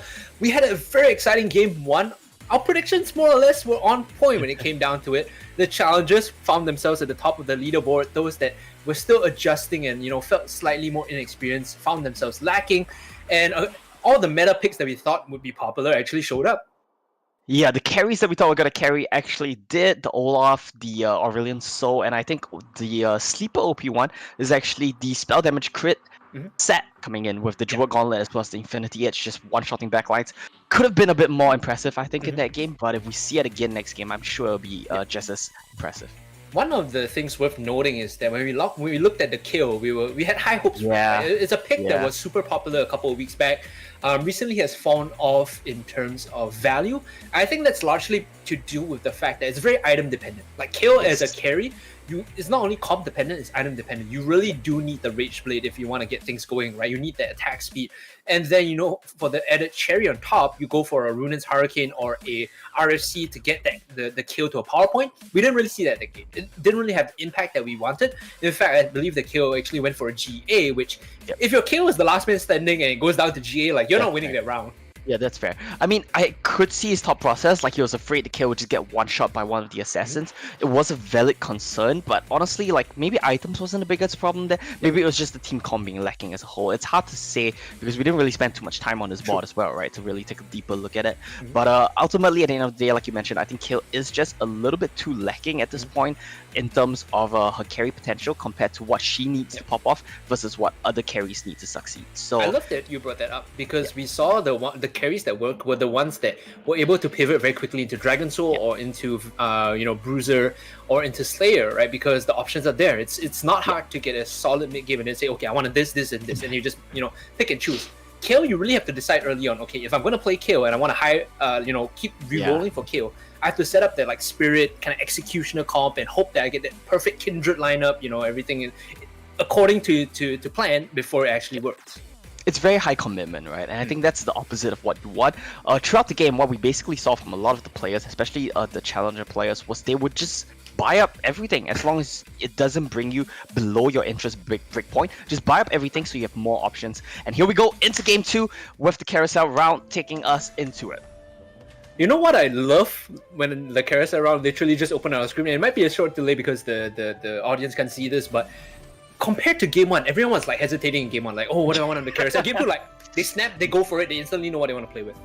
Yeah, for sure. And right off the board, we do see the winner of our previous round, Mr. Keen here, with the Tristana pickup and the Chain Vest. So Tristana, maybe not what you want early on. I mean, he can go for the Dragon Soul, right? But what I think is interesting is the Chain Vest pickup early on does give you a few options.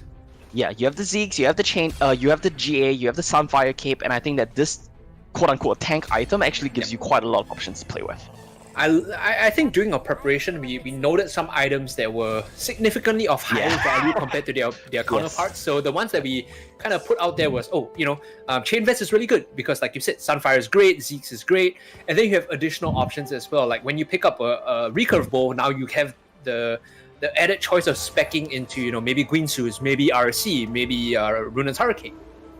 Yeah, so you have a lot of options in terms of these individually strong items, but I think the standout here has been the aura items. We saw Shy last game, right? He just set with, I think, 2 Chalice of Powers, Locket, as well as the Zeke. So 4 aura items that buff up his whole entire Slam them next to the ASO. Just slam them down next to the ASO and you're good to go.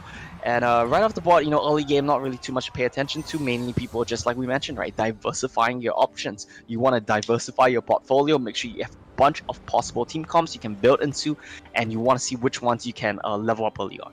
Now, Omo, I'll be remiss if I did not mention that he has a Nico's copy on his bench already. So right off the board. Yeah, this guy is like high rolling and then some. Yeah, we saw one guy last game. I actually forgot who he was, and we didn't actually see who he slammed it on. But he had 3 Nico's copies on his board. Yeah, that was kind of a little bit OP. I wonder how he got that actually. But yeah. Double recurve bow on the bench for BBB, a BS Sword, and a Nico's copy too. Okay. Maybe they just might be, built different because they're getting the items that I never do. Maybe it might be a little bit rigged, but who knows? Sharpshooter completed with the 2-star Nilly. Will swap out the Elise for Tom Kench to give himself a stronger front line. He's still deciding if he wants to slam the items down, but decides that it's not necessary at this point as we go into our first PvP round 2-1. Yeah, and we're gonna see them face off right now. What I do want to point out is we already have a chosen Countess comp coming in. Not too sure who that was from, but there is a chosen Countess. Other than that, we see some pretty basic team comps, some sharpshooters, some brawlers here and there. Just typically what you would expect. Okay, we're good to go as the loadout for the sharpshooters is gonna get decimated. The front line of Maokai Wukong is actually doing some work in the Shyvana. Actually, 2-star Shyvana? Hello? In this stage of the game, 2-star Shyvana is gonna be the biggest carry you can find, I think. And it's not even chosen, right? Yeah, I don't think it was chosen, so that's pretty nice for him to have. Yeah, just going for the tanky front line, the 2-star Elise is gonna be nice to have. Gives you the option. Oh, actually, something I do want to point out is we're not really seeing keepers being picked up. I do believe that was nerfed, so that's probably the reason behind it. Prior to this, it was one of the most popular team comps, though. In 2-2 already, level 4 is being picked up across the board. I believe I saw 4 players go for their early level up, which is to be expected. Like, you always want that additional unit early on, otherwise you're playing for that, shy style of early game loss, late game value. Yeah, playing for the comebacks, playing for the interest, but also what you do get is you get a higher chance of getting tier 3 units, which is always going to be nice to have. This board, Rezdan is going to have a good go at it as his Shyvana. Yeah, 2-star. just for show. It's not even value at this point. It's the brawler Maokai and Vanguard Wukong that's slamming them down. He's winning so fast and so convincingly that he doesn't even need the Shyvana to start doing work yet. But I'm sure we'll get to the point where the Shyvana will be more relevant, and we'll have to see how he does that. Of course, what I want to point out is last game as well, Rezdan and Sekunok had a very good start to the game. So we want to see if they manage to keep it going is the most important question right now, because starting off strong is one thing, right? You get some good rolls, you get some good luck, and it's very easy to start off strong. It's how you run with it that will really make all the difference. Not really changing up his composition all too much. In fact, not really buying in the shop either. There was a Maokai available for him if he wanted to, go down the 3-star route. Decided to not spec into it. And looking on screen now, the player from Singapore, Sequinox, brawler sharpshooters with not much of a front line is going to get decimated here. The only 2-star is the Teemo, and if it blinds the back line, it might work. Have to see if this brawler actually holds its own, and the 2 man, smashed from the Maokai, seals the deal. Yeah, Blaze TFT not having the best game, sitting at the bottom of the table right now. I do believe he was the first one to drop out in the last game as well. So this is not a great start for him, and he probably isn't too happy with this one. Might need to look for a comeback somewhere, be it through fortune, be it through saving up your economy and going for the interest plays. Now, first carousel in. Actually, a lot of good items. There's an NLR, BF Sword, Tier, and a recurve bow up for grabs. Peter grabs the Tier Callista right off the bat. Might just want the item, but Tier Callista, I believe you can build into a maybe static shift. So we'll see how that one goes. Second on your screen. Going for the Kindred possibly now.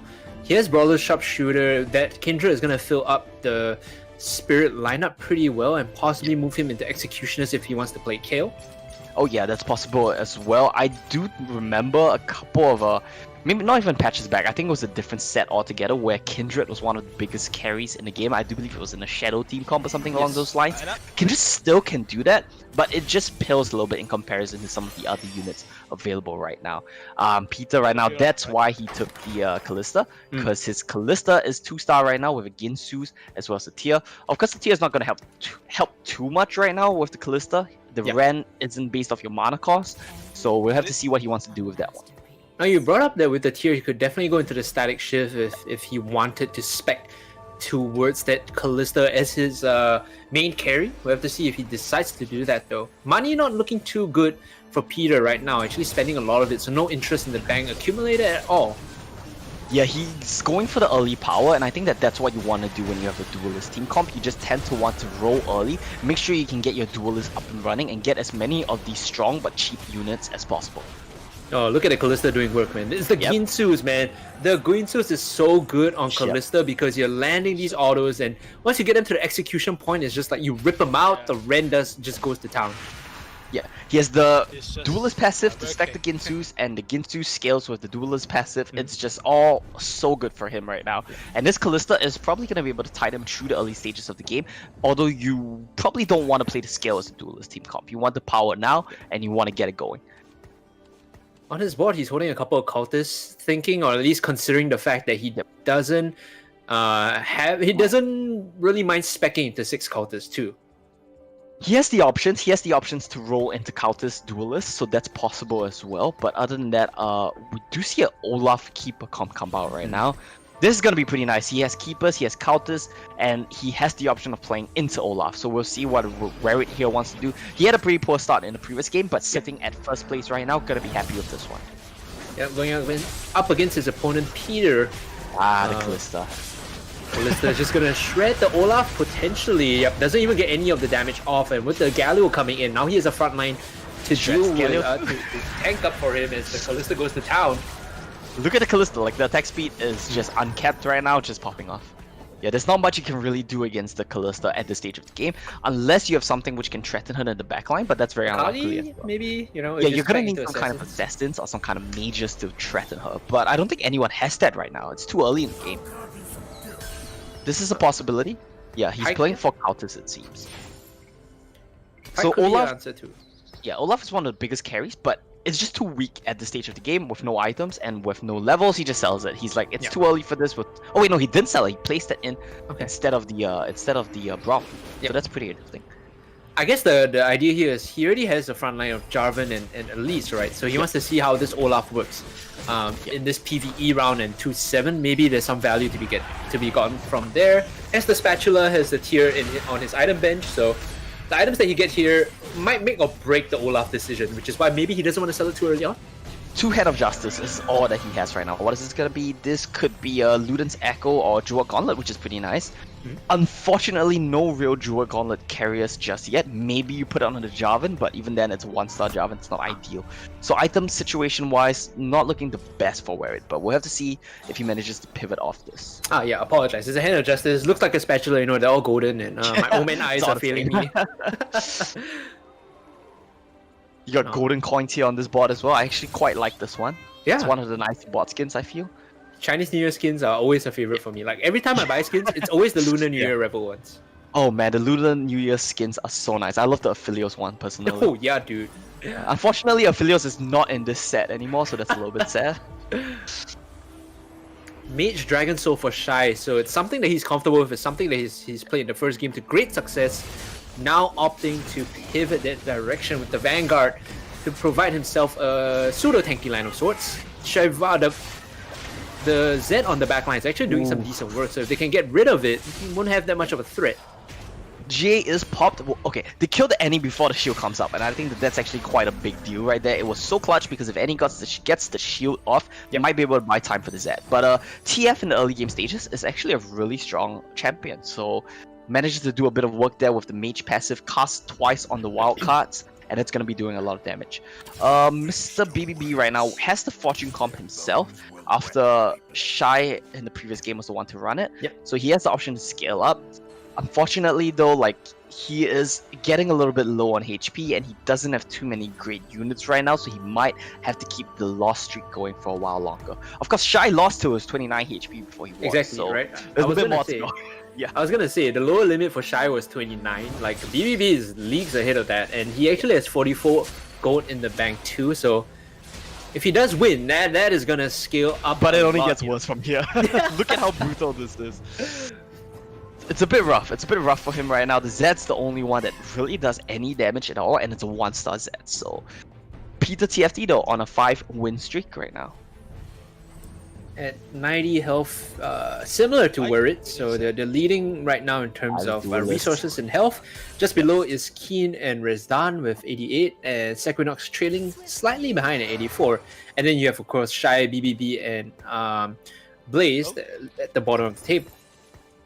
Yeah, so Mr. Peter there with the penguin emoji, with the penguin icon is gonna be really strong at the stage of the game with the duelist. I do believe we saw a 5-mage comp. I'm not sure who exactly is the one running it right now, but we'll have to see because that's also always something to look out for with the Aurelion Soul carry. 4 duelists in for Peter. It's the chosen Yasuo that's going to town on his opponents. Yeah, but the main carry, of course, is the Kalista. For sure. He just needs to buy time for the Kalista to scale up with the attack speed, which scales, I do believe it's infinitely right now with the Ginfu's Rage Blade. Yeah, just too powerful at the stage of the game, even with everyone hitting him. Cast a curse. Didn't have the front line that he needed to hold for the Kalista, so that's the big problem, right? We talked about it being a strong pick early on. You still need the front line, and right now the 3-4, the next carousel coming in.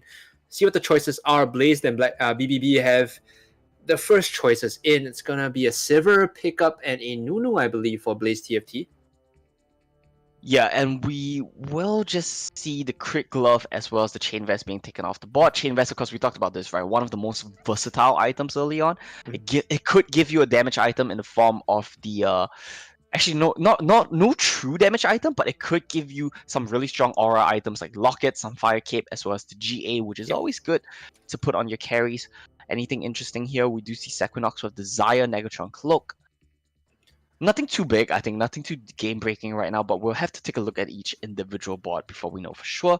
Rezdan, though, actually pretty comfortable in this game, I would say, with the Brawler. 4 Brawler passive early on is always very useful. How does he want to scale from here is the question, though. I was going to ask, right, like the question right now is he has a good frontline board with the Brawlers and potential Dragon Soul Elderwood. Still considering whether he wants the Elderwood, though. By throwing that in, he's going to complete the Xayah, who finishes off the Elderwood buff. We'll take off the Yasuo, though. So it's still 5 Brawlers, swapped into Keeper 2 at the end of that fight. Rezdan holding in 3rd place up against this die here. Sells the Yasuo is pretty big, gets the items off, puts it on the Xayah is pretty interesting. We'll have to see what he can do with this one. I don't think Xayah is a very big carry unit at this stage of the game, but we'll have to see. Out the wrong way, of course, because that's just what AI does, and you love to see it. Now look at this this game with the Kalista being completely untouched. It's going to be able to wreck the back line. So the Galio doing work too. The Shyvana having no chance here in this matchup. Rezdan is going to take a big hit, going down to 75. This die is still, I think, pretty healthy in terms of... healthiest one for now. So we do have Rezdan just possibly opting into the Keeper team comp because he has the Elderwood passive, so he could run Elderwood Keepers right now. That is an option for him. Gonna be very tanky, but the question will be then, do you have enough damage? And I think right now the answer is no. Sequinox, though, still sitting at 84 HP. Gonna be pretty happy with this one. The mage team comp coming in from Shy again, so running it back. He says, I can win with the team comp. You know, 2nd and 3rd is not enough for me. I'm going for the dub with the mages once again. There's some dark technology and I'm a fan. I'm a fan. looking at this fight on your screen, you can see it's Keen going up against Werit, and with the Galio coming in, that buys space for the Callista to go to town on the back line. Shyvana here, even though has the Dragon Claw, does not find any joy against this die, so Keen taking some early damage, and with this massive win streak, Werit is going to be comfortable sitting in the front line.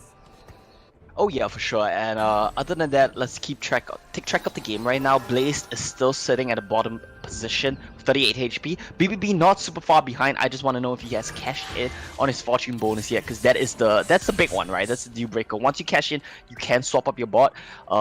Just a reminder to everyone, on Wolf rounds, position your carries at the front of the bot because the Wolves will jump at the back line. Just Very putting good advice. Very good advice. something which I often don't do myself as well. The TF just gonna be the sacrifice. bye-bye. To the wolf. Goodbye. Actually manages to kill it in time, and I think we'll get the spell off too, so wins this round, collects the items, NLR, a Negatron Cloak, and a Giant Spell coming in for him. We'll be able to level up to 7-2 and probably finish up the 6 cultists. I think he's considering whether he wants to make that play though. It's possible, but he needs to find the cultist, and I think right now economy is the most important thing. There we go. Has a 6 cultist, a 1-star elite is gonna be pretty useless, but just throws it in there for the bonus. All you really need right now. A bit sad for him though, like the double hand of justice on his Callista is nice to have, but the main thing is it's lacking attack speed right now. So it has the damage, it has the lifesteal, but it doesn't hit fast enough, and that's what you really need with Callista to stack up your Ren passive. Yeah, Callista needs to start like slow, and then you ramp up to the point where they can't ignore her, right? You look at her attack speed now compared to the previous game that carried Callista, actually doing significantly less damage, and now will be removed from the board by the Kindred, who's putting up a good fight against the Galio, but as the Jarvan EQs in, should be able to take out that unit, and Sequinox gets punished by his board placement. Yeah, and the Vlad is really the star of the show right now, I think, with the Ionic Spark as well as the Morelos. Going to be doing a lot of healing, a lot of damage, a lot of tanking all around. This is crazy, man. Dragon Soul is an option for him as well. Don't think, just pick. Finish off the Siphoner, buddy. Don't think twice, don't think twice. Instead he goes for the... Okay. He goes for the Spirit Keeper instead. Okay. Goes for the Spirit Keeper. Has the option though, it's still available. I want to think he's thinking about it. Like, I don't think you pass up a 5-star this early on. At least that's my thought process. When you see the big shiny units, you go for it. Yeah. Monkey Brain says golden equals good. Brain says go for it. Okay, Sequinox, let's take a look at him as he drops the board right now, positioning his carries towards the bottom right corner, going up against the likes of Peter. Here comes your heals from the Yuumi, actually keeping his backline carries alive long enough to do the damage required. And this Kindred with the Guinsoo is actually doing some decent work, but unable to stand up towards the real carry, which is the Callista with Guinsoo, Static Shift, and Rebadons. Oh my god, Peter.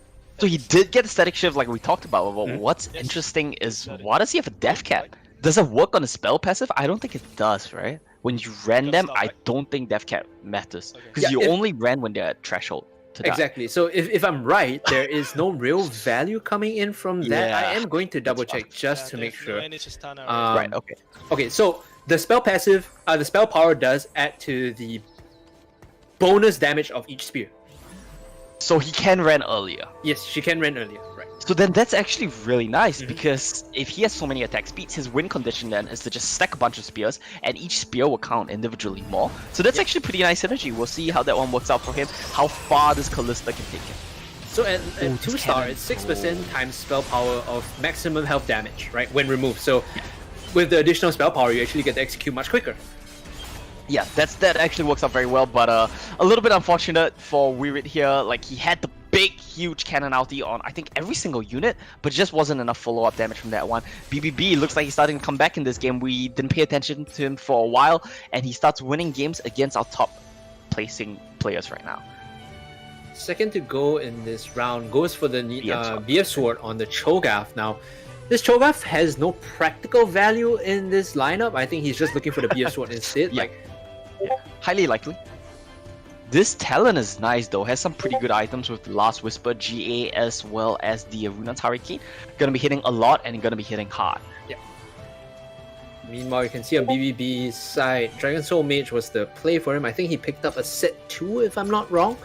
However, I did two? see the boss on the left Ooh. side. That would be strong right now if you can get it this early in the game, but we'll have to take a look. Oh, that was Shy, yeah. Shy, I think, Oh. was running that. Yeah, not BBB. Huh. BBB still has the fortune bonus, and that brings him to level 8. That's super nice for him to have. Yes. Has the Enlighten, has the Keepers, has a bunch of options Lee for him. Sin, do it, buddy. There we Okay, go. there we go. Don't think twice, right? You have Divine as well, so it's not a bad pickup.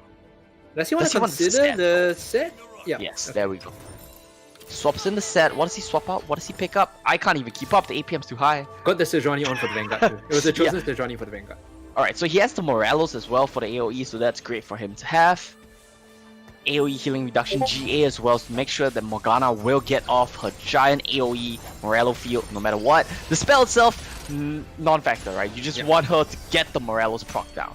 Yeah, you But get it's the not- Morelos debuff, and because they were all choked up, this Ooh. Equinox actually, There we go. you have to note, he did not Positioning. change his pop positioning at all. He kept Yeah, that positioning. bottom right corner positioning for like the past 4 rounds. So this time he That's- gets punished by the Morgana.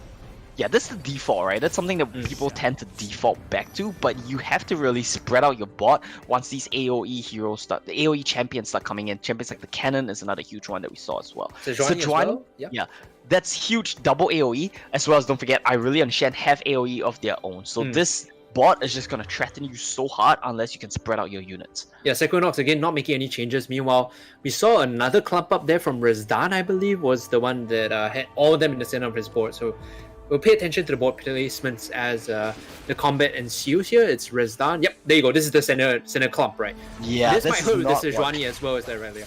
Yeah, for sure. And Rezdan sitting at first right now, though, is still probably going to be very strong. The Cannon does so much work at this stage of the game. Unfortunately, he does get punished for his placement, and I think he might actually lose this one. Lee Sin falling very low though, but the Talon is going to town, and Yeah. like you said, you know, the clump up against the Positioning. Morgana, Sejuani, and Irelia, that was such a punish. This is just really a positioning gap right there, because he had the better units, I would say. It's just that the units got punished because, like you mentioned, Sejuani Irelia. Does sell away the Sejuani though, opts instead for the set, which you can't really blame him for. Gets to level 8 very early on, thanks to his fortune bonus. I do believe he was the first one to hit level 8. And he will be able to pick up some strong units with it in the form of the set and in the form of the oh shit, what was that? The set as well as the Talon early on. Yep, as his it was the carry. Talon. Yeah. But again, Yeah. you talked about selling the Sejuani. The set kind of does the same thing against, you know, clumped up board positioning, right? The RKO out of nowhere still slams the backline. And Set basically has a free inbuilt GA as well, right? Where he can never die. And I want to point out though that Shy is actually falling a bit behind on levels, but I think that he's fine with it because as mage, you really just want the right units the right carry units basically, and that's what he's looking for right now. Unfortunately, he doesn't have any mana generation, which is gonna hurt a little bit. Other than that, what's he looking for? He is looking for something. Okay, There we go. Three-star Vega, not bad. Gets the mage too. It was a chosen Vega, so he's in a perfect position now. man. He puts the Zeeks. Oh no! on- Oh, he There gets we the go. was that the chalice too? Oh There we no! go. Yep. The guy is high rolling. We knew he was looking for something, right? But I didn't know quite what he was looking for, and there we go. Aurelian Gonna Soul be- gets a huge ulti down. Might not be enough though. There's not enough damage to take out the Ace Soul is the thing, so Oh. he's just popping off. Yep. The healing from the Ace Soul is just too much. Has the Hand of Justice as well as the Hextech Gunblade is just too Yo. strong right now. Look at his face, like that is a stone cold killer, right? He had nothing to start with, Yep. makes all the APM moves, boom, slams down the 3-star Vega. Oh yeah, guess what? We have Chalice and Zeeks too. Bye bye. Just poker face, stone cold killer. This man is running the mage comp twice in a row and getting the right items twice in a row as well. Does he want to do this? Oh, not enough space. Has to sell away the Shen as well as the Zillion. That one's gonna hurt a little bit. Yeah. But puts in the 2-star Azir is gonna be very, very nice for him. Gives him not pseudo so- tankiness too, but his positioning is a bit What is suspect this? right now. Yeah, he's too clumped up, right? Which is kind of what we saw punished him in the previous round as well. And here we go again. There's still going to be a Morgana this time around, just that the Morelos is not on the Morgana this time. So he still gets punished in terms of he eats the giant AoE, but he doesn't get Morelos procced on him. Azir does get jumped though, which is a little bit unfortunate by... well, doesn't matter in the end, because Cannon and Samira are still in the game. So there's So- two ways to look at this AoE clump. One is they're fighting into your AoE, and two is that you're fighting to theirs, right? So like, it's like the That's battle true, of whose wombo combo is better right now because He had the Zaya, he had the Cannon, and he had the Samira. So when it comes to the late game fights, he's golden. He doesn't really have an issue. That's fair. He has the death ball comp basically, so he just needs to keep them clumped up. And not I think die. Yeah, and not die. I think what's really sad for Keen though is he doesn't have a Morelos. Instead, he has the death cap. Unlike in real League of Legends, the Morelos is infinitely more valuable, I would say, than the death cap right now. So that's gonna hurt him a little bit. But he does have the talent carry, and we'll have to see if the talent can really pop off. Thieves Glove on Lee Sin though, that's gonna be something to look out for as well if he can get the kicks off. Now, you talked about Morelos being important, right? The healing reduction this game is actually quite important against Keen, who's running, double Siphoner with Swain and Morgana. So their healing is pretty sick. Like, you can see it's starting now. They have so much pseudo tankiness just by fighting in the center of multiple people. If you don't have Morelos, they shred you. Like, look at that. Yeah, and I want to point out once again, Sequinox's positioning is what punishes him here. With the clubbed up bot, Lee Sin gets like a 5-man knockup, and that's gonna hurt. The inexperience is starting to show on Rezdan and Sequinox just because they're not altering their bot states properly. They're consistently getting punished. Yeah, but Rezdan though, sitting at first place still. So he's gonna be pretty happy with that one. That's not gonna be too shabby for him. Sequinox though, will the items be able to save him rather? Was for the Ionic Spark instead. There were decent choices there on the board, right? I saw a Chalice, I saw a Elderwood Sprout as well. Yep, on Shy, he's picked that up. So there was also a Warlord's Banner that he could have used if he wanted. Power, a bunch of options, yeah. The problem right now though is I think he has no true carry on his team. The biggest carry that he has will be the 2-star Tryndamere, right? Yeah. And even then, like one Tryndamere by itself, without the Deathblade, there's the Kindred too. Oh, that's true. He has the Kindred as the carry, but unfortunately the items aren't great there. Yes. You normally would want the spell power items, so that's not going to help him too much. Like Shojin's okay. Miss Ionic Spark is meh. He instead drops it on the. Okay. This isn't too bad for him, right? Latron on the Kindred would be nice to have. Maybe even on the Zaya would not be too bad. Oh, he actually does his spell power on the Kindred because of the Chalice power. Chalice, right? But still, it's not a lot. It's not like it's not enough for you to shred backline. For sure. And he does have the Keeper as well, right? So we're going to pay attention to Sequinox right now because this is do or die for him. Dude, look at the Olaf. Look at the Olaf indeed. Nice little Hurricane there to keep Shen out of the fight for a while, but Shen will be able to tie the Olaf up. Not enough damage though, that's kind of what we talked about, right? The Kindred, it's just not enough damage, and Sequinox will be the first man to fall right now. A little bit of a winds coming in from him, a bit unfortunate. Just not enough damage in that team comp. Now I want to point out that there's a Yomu's on the Olaf too. Means he's assassin buffed. He's jumping backline. He's shredding backline. Jumping backline. Oh man, he's jumping into your backline with the Runan's Hurricane, and even if your backline focuses him down, he has the GA, so he's coming right back up. BBB showing off his challenger stats here coming in. Oh, Blaze TFT falls as well. Oof. A bit unfortunate for the both of them, so... Alright, let's keep track of what's happening in this game. Who do you think is the front runner to be able to run away with this one? I think... Keen and Shy look pretty solid. Rezdan, though, is starting to drop some points here and there. Yeah, and the Callista team comps, I think, are gonna start falling off from this point on. We'll take a look at how this Olaf does in this fight. Remember, it's the clumped up front line of Rezdan, so he might just get eviscerated by the Olaf here, actually cleaving all the way through the back line. He's fighting this one out, and the Dragon's so damaged! Look at that! That's crazy. He blasted the 3 people! We keep talking about the Olaf, but what we actually missed out on was the Samira as well. Hand of Justice, GA, and Last Whisper. These two carries are just gonna run away with the game, I think. Like, it's very, very hard for you to take them down. He has utility as well, right? He has the Azir walls coming in. He has the Sejuani ulti with the Morelos proccing as well. I think BBB is looking pretty comfortable in this one. Peter TFT, though, with his main carry still being the Callista, I think it's gonna get harder and harder for him from here on out. The Aatrox might be able to hold up the front line together with the Siphoners, but this isn't the ideal Siphoner. The ideal Siphoner is Swain Morgana. He's running Vlad Morgana still, which is like a mid-game Siphoner. Yeah, but budget, exactly. He has the Zillion, which could be a little bit nice when he just needs time for his Callista to get the stacks off. But other than that, I think it might be a little bit rough for him. Just lacking the damage right now, right? Like, Sivir is not exactly the best carry as well. More of an enabler for sharpshooters as well as Counters team comps. This guy getting knocked out the previous round, so now there's 5 left in the game. So strong too, so it's a bit sad for him that he gets knocked out so early on. Rezdan down to 31. He was at 40, so he took 9 health, 9 points of damage to his health earlier. As we enter 6-1, this is where all the level 8s, you expect them to come in early as 5-7, but This is 6-1 gonna is be usually big. when people get level 8. Yeah, they'll definitely have it by 6-1, and BBB up against Keen here is gonna be a very big one. I do think BBB comes out ahead though. The Samira starts spinning and pieces start falling.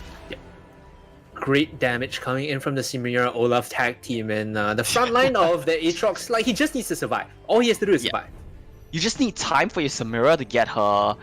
Oh, I forgot what's the name of it. Style points, I think, or something along those lines. She needs to get her style points off, and she's just ready to pop off. Other than that, Keen here trying to make some adjustments to his bot. He wants to Swain in front to just buy some time. Could possibly get the 2-star Lee Sin, but just not enough money. Is going to be pretty sad for him. Down to 5 health though, Keen. He's holding on by a Shy of first place. Yeah, shy of first place, something we actually didn't manage to take a look at recently, but the mage comp seems to be working very well for him. Now, all eyes on Keen. If he loses this, he's going to get eliminated against Rezdan. I think if he finishes Rezdan off here as well with a proper board, he could eliminate his opponents. So we'll see how this one plays out. The pulling from the Aatrox. A lot of frontline damage though. But as it stands, it looks like Rezdan's still holding his own. No, the Talon. Oh no, the Talon! Look at that! There we go. Look at the damage! And there we go. That was enough for Keen, and I do believe he knocks out Rezdan. There we go as well.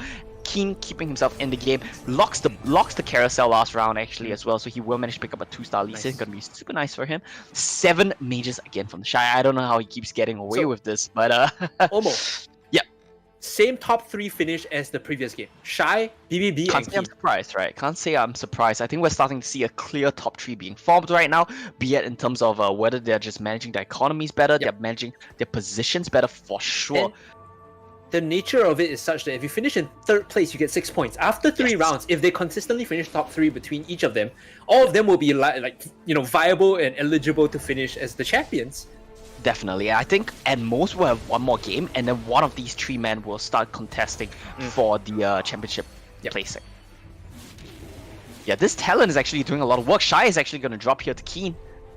Shy's Aurelion Soul is gonna be put into GA, come back instantly die. Not sure the set can do anything though with the RKO out of nowhere. Not enough damage.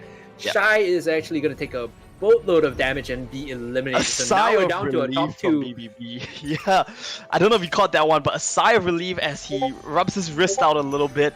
Coming to the top 2 despite a very slow start from BBB. He's gonna be happy with that one.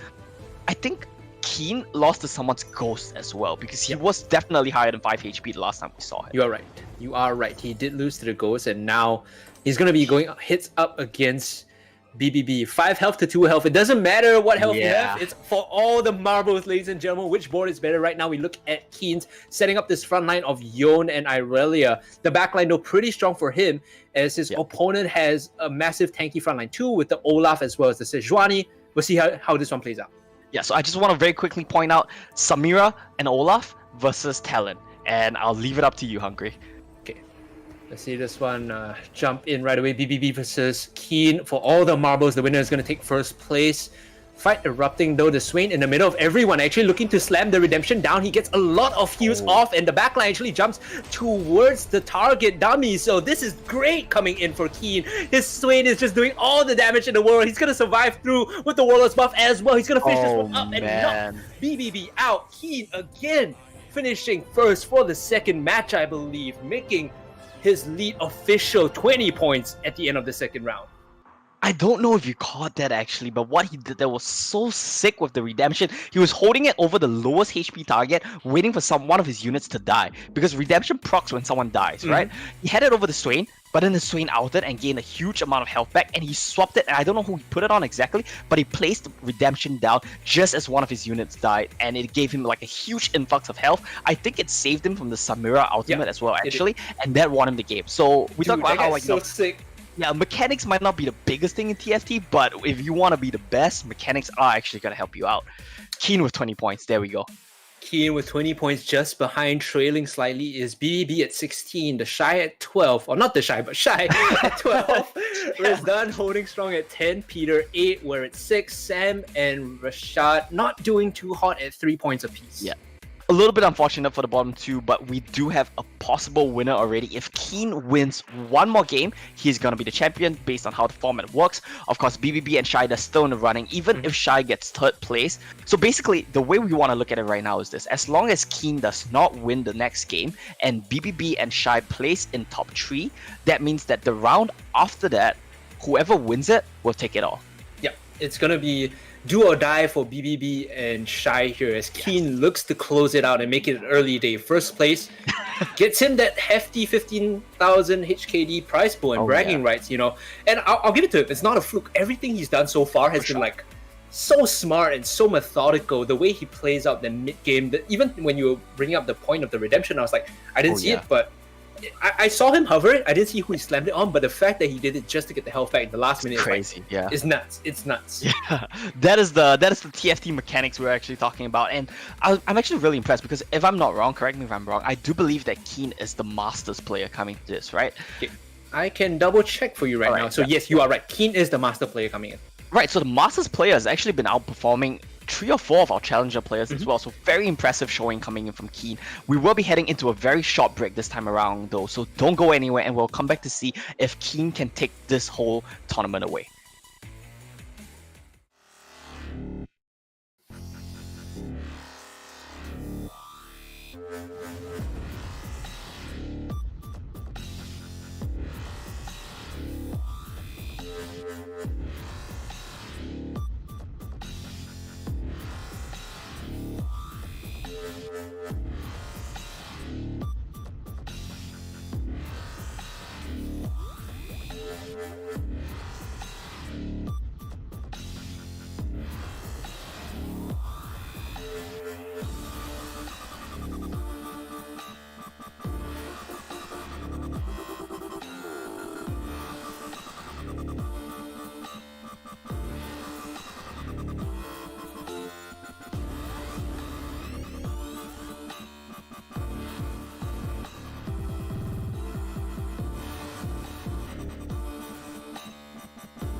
Right, ladies and gentlemen, welcome back to the Teamfight Tactics Asia Elite C Invitational. Right now, we are ready and waiting to go into Game 3. Keen right now, our representative from Macau, actually leading the pack at 20 points. And just trailing behind him are BBB as well as Shy, who are, in contention still, but not completely out of it. Yeah, for sure. I mean, we talked a bit about how we expected this to be a bit of the power gap, right, between the challenger players and the diamond players. But what's surprising is the master player is actually the one that is on top of the leaderboards right now in the form of Akina. So the way the system works is once you hit 18 or more points, as long as you win one match, you're gonna win the whole thing. You're gonna take the tournament. So this one is for all the marbles. If Keen takes that here, he's gonna win the entire tournament and he's gonna go home with 15,000 Hong Kong dollars. So definitely pretty happy with that one. I think he's gonna, if he wins this one, there will be 3 in a row wins for him. So it's undisputed, I think. I feel like if he wins this by finishing 3 in a row, that's like you can't argue, right? This guy is it's not a fluke, it's not luck, it's pure skill. And BBB and Shy, they've been drafting pretty well so far, but they haven't really found, the edge that they need to really knock Keen out. It seems as though like this inner competition meta, Keen has been adapting so quickly, playing the right compositions. I believe the last one that really popped up for him was the sharpshooter and siphoner with the Swain and Samira combo, really dealing with the threats that Shy had early on and then dealing with BBB afterwards. Yeah, for sure. He has Slayers and Siphoners as well, so that's a bunch of lifesteal coming in. And the key play that we talked about a little bit at the end as well, where he plopped the redemption down on the dying unit just as it was about to die, really coming in big with the plays. And I think if Keen wins this one, then he's undisputed the champion. Unfortunately, he does lose out on the carousel though to Shy. And he drops the emote right there, a bit sad with that one, but it's fine, it's fine. I hate it when it happens in carousel, like someone waits for you to, kind of see what you're going for and they snatch it from you, like, why dude? Like, it's always that Michael Jordan meme, and I took that personally. Yeah. The crying Michael Jordan as well. Same energy. Same energy right there. Alright, so we want to pay a lot of attention to Keen because this man, like we mentioned, is the front runner. Beyond that, Shy as well as... So basically the way it works is this, okay? If Keen wins this, he wins the whole thing. But if Keen does not win this, and Shy or BBB finish in the top 3, then any of these 3 players, as long as they win one more match, they will take the whole thing. That is true, just by nature of the points right now. So just to by explain, the points. BBB and Shy are at 16 and 12 each, right? So a third place for at least either of them puts them to 18. Yeah, for sure, and we'll definitely have to pay attention to how these players perform here because these are definitely your top 3 front runners right now. The other side of the coin is like whether Werit and companions, I say and companions because Werit is like the most likely to block them from winning the championship. Whether they can come in and interfere is the question. I think what I want to see right now is I want to see if anyone actually starts playing spoiler, especially the bottom few players who might not be able to win it themselves. Maybe they want to drag out the game a bit longer, right? Like the longer it goes, the better for the lower tier players. So maybe there's a bit of a overall strategy going on here where you try to build whatever Keen is trying to build to just block him from trying to win the game right now. Now I don't want to cut you off, but there's Dragon Soul mates right now, and the Dragon Soul is chosen, but instead he's opting for the Vanguard instead during this early game. Doesn't want to play into the Dragon Soul at all. He knows Shy wants this, maybe he just gives it to Shy. You see him considering though, like he was tapping his chin a little bit there, definitely deep in thought, thinking if you... Yeah, he's looking across the board, like maybe he actually is considering it. But of course, Vanguard's very, very strong in the early game as well, Brawlers as well. And of course, Brand is a unit where you actually want to sell him pretty early. So maybe he doesn't want to commit to the Brand being the chosen. Yeah, he just doesn't want Brand to be his chosen, basically. I think that's the... and it might have paid off. Okay. Now the chosen Tam Kenchen, but it's Fortune though. It's not the best chosen perk to get, right? I feel like Brawler might have been decent for him to scale up. He could still play to the Fortune if he wants to. We'll go for it instead. Fortune is a medium risk but high reward, I would say. So you will always take a gamble when you build Fortune, and you need to be able to lose streak and to win. But we'll have to see how it goes for him. Of course, he needs something like an Annie right now though to get the Fortune bonus going. First PvP round, he'll be going up against Blazed. With his tanky Tam Kench, I feel like he's going to make short work of this. Not to mention the 2-star Wukong too. Yes. Wukong of the Last Whisper is going to be really nice as well for the armor reduction against the double Vanguard team comp. I believe that's the Ionic Spark actually. Yeah. So it's the one that shocks them when they do damage. When they use their spells. Yeah. So that's going to be nice for him to have as well. Blaze, yeah, like you mentioned, doesn't really stand a chance here, and that's gonna be a nice, easy win for BBB. Dude, look at BBB's player cam. That's the eyes of a Stone Cold Killer. He's like considering He's like, how do I knock Keen out Yeah. of this? This is the Doctor Strange meme right now, where he's seeing every single possibility. He's filling up his bench. He's deciding, okay, right now I don't necessarily need to commit into anything. I just want to hold above 10 gold so I collect interest, and everything else is fair game.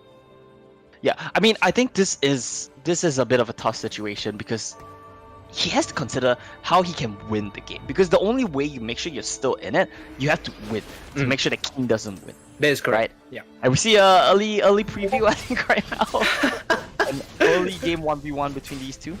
Dude, this is so BS. They're both playing like, okay, 2-star Tamukench, possibly onto the Garen for the Vanguard. It's just like, whatever, man. Yeah. The tanks early on are just too strong, and Keen takes this one-handedly.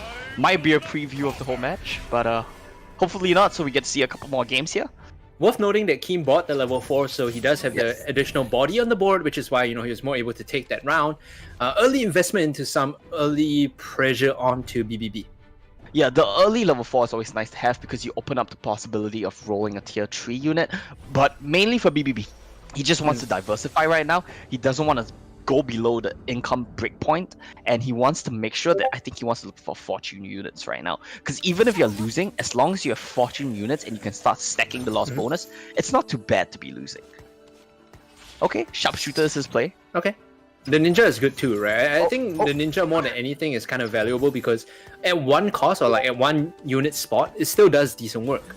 Yeah, for sure. And Zed as well is a unit which might be a little bit more item reliant, but it's no slouch in terms of the damage department right now too. Now Looking at Fine. Equinox going up against Rizdan, his opponent has the Galio on the board, which means counters has Again? been unlocked. I'm pretty sure Rizdan has been playing counters every single round so far, or at least in matches 1 and 3 for sure. Alright, can't blame him. It is a pretty strong comp, pretty straightforward to execute on as well. But Equinox Divine, actually getting the better of him here with the Divine Vanguard. Jax is just really strong at this stage of the game, as well as you have the double Vanguards on the Wukong, makes him very unkillable too. Right. First carousel of the game. Some price and choice items are available. As you can see, the nearly large rod, the BF sword, and the Giant's belt. So you can see Equinox is considering like, what do I want to go for in terms of picks? What is the best item to match into this? And he decides it's going to be the Reef Curveball to put some additional pressure when he combines that and give his composition a bit of an instant power spike. Right, because he wants to play for Divines right now, right? So assuming he plays for Divines and he keeps this team composition going, then it's very likely that his carry will have to be... This is actually quite hard to say. Who would carry be in a Divine team comp? I know early game it'll be Jax, right? But maybe you can't keep it going all the way. Maybe kill. Your interim is like kill Irelia, right? And then hopefully you hit that Lee Sin later on. But again, it's very dependent, Yeah, I think it'll have to be kill. Maybe he goes into Duelist because Jax does have the Duelist passive. So the Recurve Bow will help in that as well, where he can play into Callista. So it's possible. We'll have to see. We do see the fortune bonus on the board already for BBB. He doesn't find the Annie, but he finds the Darius, so that's fine for him. At this point, if you lose, you don't mind losing because you're going to be scaling even if you're losing. I just want to point out, there's a unique or rather like cute thing that they did earlier. I think it was Shy or BBB that hovered the top, right? So you can see your past opponents and make a guesstimate of who you're going to be playing in this particular round because it's all RNG, but you never get the repeat opponents in one particular sitting. So you're trying to figure out like who I'm going to be playing up against and what's the best matchup for them. That's actually really cool. That's something which I haven't really considered. Like, I always used to complain about how you wouldn't know who your next opponent would be. But this actually makes a lot of sense where you can, like you mentioned, guesstimate who you're going to be playing against. And this is a bit too high elo for me, actually. The 200 IQ plays coming from them. Actually, Eyes on to Wirid now, running Spirit Sharpshooter. 2-star Diana on... two 2-star Dianas on his board with a Sivir and Tristana. Not really the best late game scaling, though. Yeah, still finding their bearings early on. You have some spirits here and there. You actually have 2 people running Spirit Chosen, so probably one of them will have to give soon enough. Other than that, you see BBB hit level 5, so typical of what you would expect from Fortune team comps, where they want to play for scaling more than anything else. And This time around, though, like in the first round, we actually saw Shy and BBB start off pretty slowly. Yeah, this I was time about to around, say. the top 3 are in the top 3.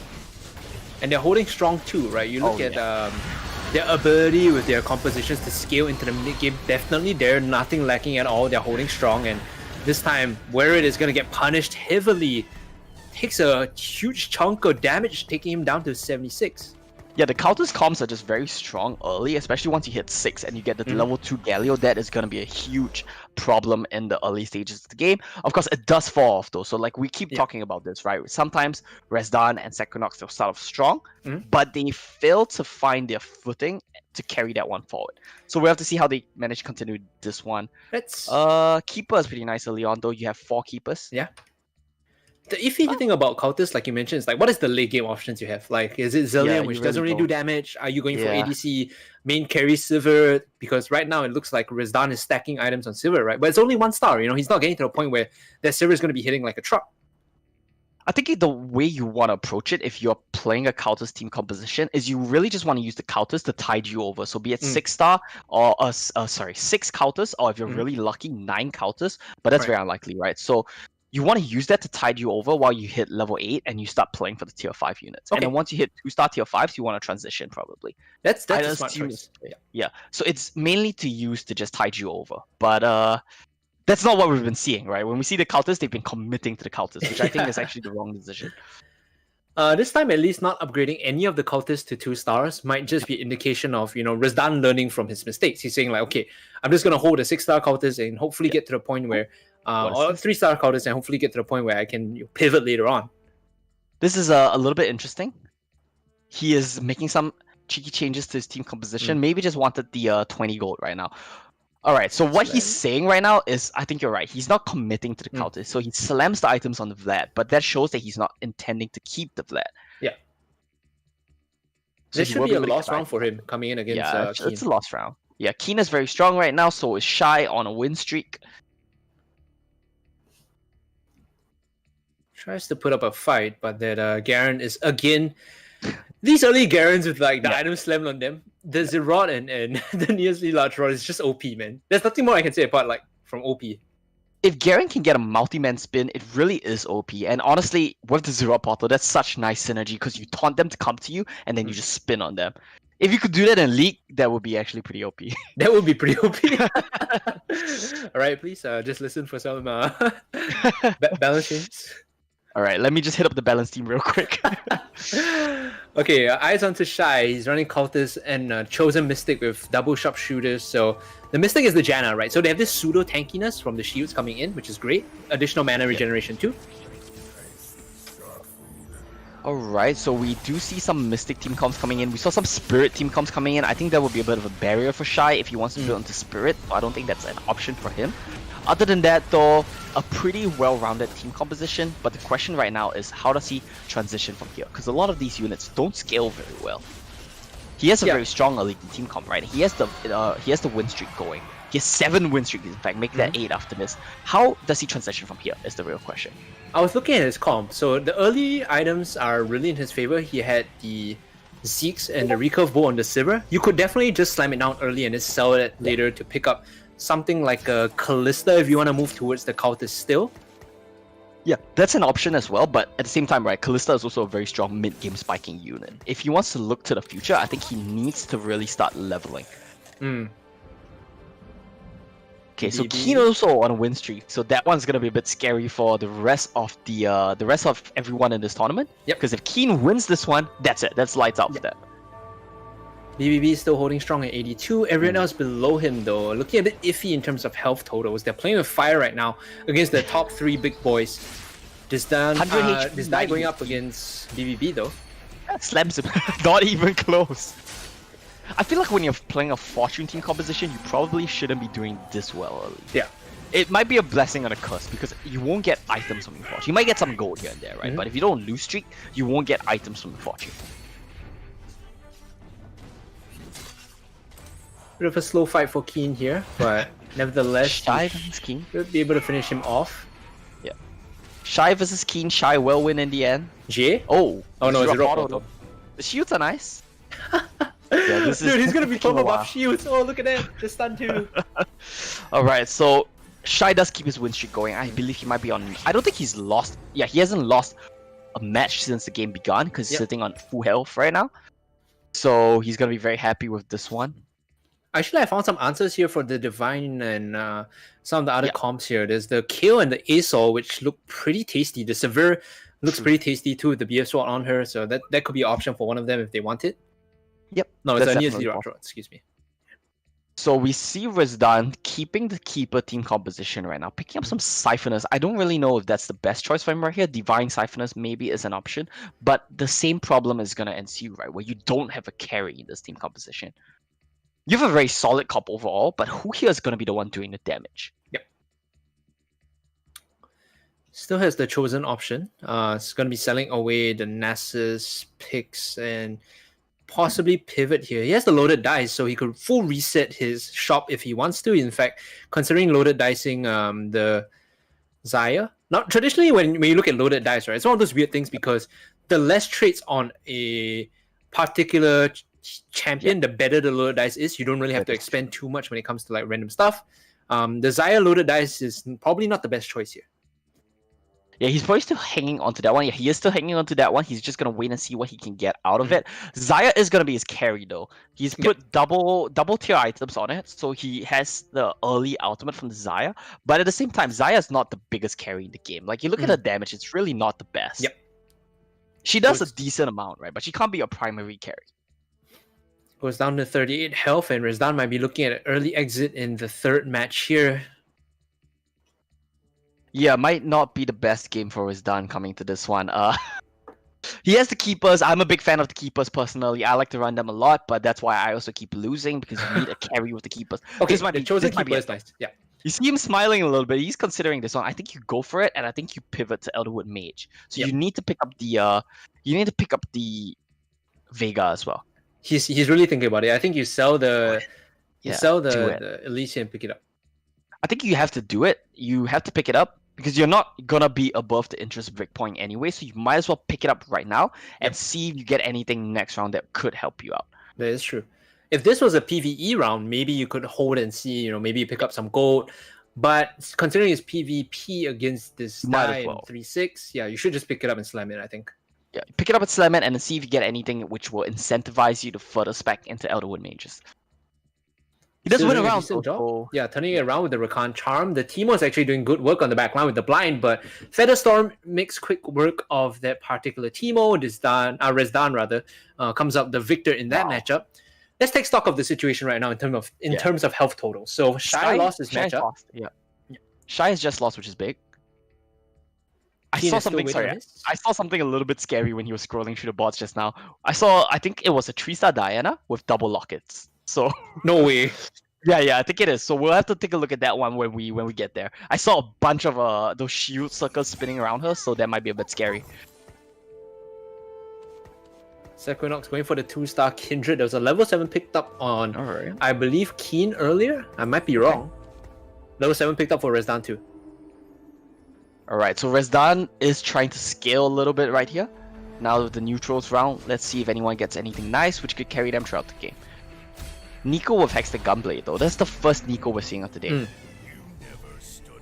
I'm a little bit disappointed. I'm happy we saw the mages. A little bit disappointed that we didn't see the Nikos though. Almost trying to sell his agenda of you guys gonna trust me. This comp is good. Oh, that kill actually is Executioner Chosen, so that is a big kill. This is nice actually. You don't even need the Xayah by his side because he has it all by himself. This is nice. This could be it for Mr. Keen. This could be what he's looking for. Look at that! There are people pinging him. But the sad thing is, he doesn't have the right items for it. Yeah, I was about he doesn't to have attack speed. Yeah. Like the needlessly large rod is good for increasing the bonus cap or the bonus damage on the arisen form, but he needs the attack speed. He needs a Guinsu's bad. Look at this. This looks sad, no? Like the kill just hitting at 1 attack speed. Like it's really sad. And he picks up the Nico again. All right, you sell your Nikos away and you try to get it back, man. No, it's not gonna work like that. Good news is he's one recurve bow away from completing the Guinsu's Rage Blade on the kill. Yeah, that is true. He could pick it up soon.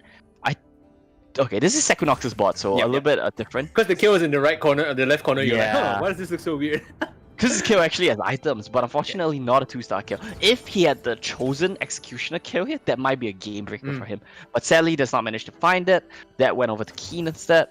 Does have the divine chosen though on the Irelia, so that's not going to be too bad for him as well. Positioning, once again, like we mentioned, might be a bit of an issue. His bot is very clumped up, so will be very punishable by AoE comms. Fortunately for him though, we don't. There we go, the Diana. That's the one I was talking about. That's the shields 3-star double shield Diana that's gonna be popping Look the at this. backline. Look at the shields coming up. Oh my goodness, he's just shredding the backline, and you know what? Yeah, not a This chance. guy's just gonna be having a field day. You know, you don't need a front line when your back line just doesn't die because of double lock-it. That is too good. That is too good. Yeah, and this is of course gonna be that is this DAS team comp right there. This DICE team comp. Yeah. So that's gonna be pretty nice for him. Semo does have some money though. Sequinox has some money in his pocket, gonna level to 7 probably right here and see what he can get from there. He needs to get 7 and then finish off his 6 divine, because I saw earlier in the shop he had a Wukong. He had the opportunity to go level 7 and then 6 divine it, but he missed out on that. Like, he didn't notice that there was an option. 6 divine on that kill actually does decent work. Yeah, the problem is once he gets the 6 divine, he needs the 2-star skill, and then so there's a lot of things he needs to. He ends up committing into the kill. Yeah, he might need to loaded dice the kill. Honestly, I think that wouldn't be a bad choice because executioner is nice for him as well. Now going up against Blaze TFT, they're really on the backline. The Vanguard's edge actually not hitting onto the kill might be a problem, so he's going to be shredding the backline. But tell a lie, the Silver and Tristana with the ricochets together, the Nilly and Timo. That's 4 sharpshooters. Is Blaze TFT not playing the exact same comp as this die TFT? I feel like it's slightly different because he has the sharpshooters. This guy had the sharpshooters too. He had the Tristana Silver. Okay, a bit of a both mirror running the same matchup comp, then. and they both have the 3-star double locket Dianas. So that's a little fun to see. Bit of a deja vu there. Unless I'm tripping, but I don't think I was. I think that's actually the case. This is nice. He gets more attack speed. But then again, if your kill already has double damage items, you might want a defensive item on her. It's hard to say. He might just be all-inning and hoping he can find some nice damage. Resdan here, what does he have? 7 HP, not looking too good for him. Yeah, you see what I'm talking about? Like, the clumped up bots always get punished. But he's trying to leverage on the fact that he has Aatrox and Cannon, right? So it's like, oh, I can pull them into the AoE of Sejuani Cannon and hopefully hit them with the charm for the wombo combo, but it leaves him so vulnerable to the backline getting assassinated by things like the Diana, you know, jumping into the backline, killing him. Yeah, definitely. I mean, so 2 things, right? Like, that's definitely a fair point as well. And also, Keeper incentivizes you to clump. But the problem is, I think, maybe not the positioning this time around, but the fact that he just does not have carry unit. Shadow Olaf and get the 2-star. Yeah, there we go. No choice there. Okay, he has the pivot away. Nice. Yeah, but the problem still stands. He does not have a carry. And he has no gold. So this might be the answer. Without items, is he really a carry is the question too. Yeah, that's the problem, right? Like, Lee Sin kicking someone around is basically the only carry that he has. I mean, Xayah, right? But it's a 1-star Xayah, which is a little bit sad for him. Against Equinox with the kill. Equinox does give the recurve to the kill. Double rapid fire cannon. That's interesting. Oh, it's a Hurricane and rapid fire cannon, right? Oh, sorry, yeah, Hurricane. So So but that's this nice. time, Hopefully. Rizda actually surviving Rizda. for quite a while, but Unless Xayah does absolutely nothing. that He's gonna is get eliminated so sad. first to leave the 3rd map. everyone had 1 HP right there, but it wasn't quite enough. Oh man, this is big from Keen though. Just a reminder, if Keen wins this, it's all over. Yep. And Keen right now has the tools to win this. All he needs is just some attack speed on his kill. That's really all he needs right now. He has 4 executioners as well, by the way. So he's gonna start critting from. Let me just double check this, but I do believe he has 4 executioners. So that means that anyone below 99% HP, these champions will crit against them. What the heck? This high roll, this guy. That's crazy, man. The I executioner just want chosen to was watch him actually own everyone. huge for Okay, him. the Olaf Yeah, in I the just front line wanna might be a watch him. problem against Shai. Yeah, but look at that. They're just critting. Everything crits, and when everything crits, Oh you do a my million god, man! Look at this 4 executioner. Now the Olaf actually going up against Oh, the man. kill, but the No, an instant executioner is crit so and the strong. drop portal minion as well because Hey. it's put on a 3-star. That's a frontline unit too. All right, Daryl, I'm gonna say goodbye to you early today because it looks like Keen is actually gonna take the dub here in this match and in the whole tournament because that is crazy high roll right now. He's been high rolling pretty, like, I wouldn't say pretty well, but like every time he sees the opportunity, he's like, okay, this is how I'm gonna build my comp, and he gets it perfect. Like he got the chosen executioner, and we saw him immediately make the snap decision, pivot into executioners, and now he's looking potentially like he's gonna close this one out. BBB though, however, is in a position to upset him too because Keen is at 27, BBB is at 82. Yeah, so definitely it's not impossible for someone else to take the win yet. And Keen is a little bit too low for comfort right now. He does need to scale. We need to see, the important thing we need to see right now is does he get anything good from the neutral round? Because if he gets a tech speed from the kill, I think I can call it right now that he's going to win the game. It's just if he's gated by items and unable to get the attack speed, that might be what dooms him. BBB here, however, has enough money from the 6 fortune. He's just going to spam to level 9. Level 9, alright, very cool. 5-1 level 9, and that is the power of fortune coming in. He is trying to win this one off economy, so he needs to start pivoting his team comp around, start getting some nice tier 5 units, which is very possible for him. 15% chance to pick them up. So if he gets some level 2 tier 5s, he is good to go. I think he could beat 3 lockets right away. Yeah, quick item check, 3 lockets.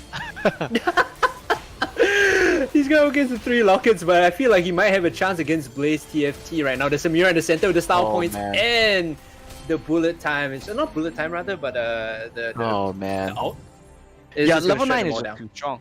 Level 9 is just too strong. You see a 2 level gap. 3 lockets are not going to be able to save you from that. As well as his Darius actually has really nice items now that we're looking at it. Yep. Has the heals coming in from the Gunblade and the Dragon Scale, I believe. So all magic damage against the Darius is going to be relatively weakened. This is really nice, by the way. Did you see him pick up the kill? He just wants to deny it at this point. I see. He wants to make sure that no one else can get it. Yeah, he picks up the kill. I don't think he wants to build into it because he doesn't have space to spec into the kill. But he just wants to make sure no one else can get it. Oh, never mind. Jinxed it. He wants to Tryndamere for sure though. Exactly, yeah. That's what I was about to say. He's thinking about, the value of denying the kill versus getting my board stronger. Which is better, right? I think BBB is in a position now where, because of fortune, he's able to just build his board because of economy. Yeah, BBB could win this honestly because his board is just so strong right now. And once he puts the Tryndamere in, he will have the Tree Slayer with the Sun Mirror. You jinxed it, bro. The Olaf? He might not win right now, but he just needs some items. And losing is fine for him because he's fortune, right? Losing is better for him because he has so much health. If he loses, he gets items. So I think it's fine. I think that's a risk you have to take. Quick check on health. This die has been eliminated. Sekiro knocks down to 8. Levels himself up to 8 too. Peter TFT is down to 20. Peter TFT with the 3-star Nico, Death Cat, Blue Buff, Hexa Gunblade. This man, I'm cheering for him right now. I think the Nico could possibly do it. It's just that it might be everyone else is too tanky at this point. He's reorganizing his board. He's trying to get the Nico to an efficient spot. Whereas we look at Samuel here, Sequinox, he has double attack speed items on his KO. Now, the important part here also is if Sequinox gets eliminated, his KO units go back into the pool. That is something that Keen is heavily looking out for. So if Shai eliminates Sequinox, it's a big favor towards Keen. Oh, it's so sad because his kill is level 1. I believe his kill is level 1. Because no, level 2. It's 2 Oh, it's a level 2 kill. Okay. It's really close though, but unfortunately, Mr. Sequinox, you see a bit of a cider. Very sad for him. Like, it was he's gonna keep watching like a good spectator. He wants to find out the result of this. So, like we said, his kill units go back into the pool. There is a Azir and I believe Keen gets Runa's Hurricane, by the way. So this is exactly what he's looking for. That's perfect. That's perfect for him. He needs the attack speed. That's exactly what he gets. Peter TFT going for the magic resistance. Not a bad choice with his tanky frontline.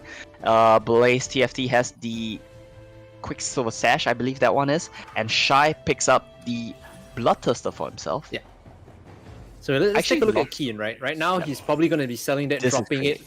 Doesn't even care about the pick. He just wants the Runa's Hurricane. So now with his 4 Executioners, 1 Emperor in the form of the Azir, and the soldiers to protect the backline. So all the assassins that's looking to jump onto the kill will not be able to gain access to the prime unit. In fact, has a GA2 to make sure it's extra safe. I feel like Keen knows what he's doing, 100%. He even has Keeper bonus. Oh, he sells away his Azir. We're talking so much about it, but at the end of the day, he decides not to go for it. It's alright though.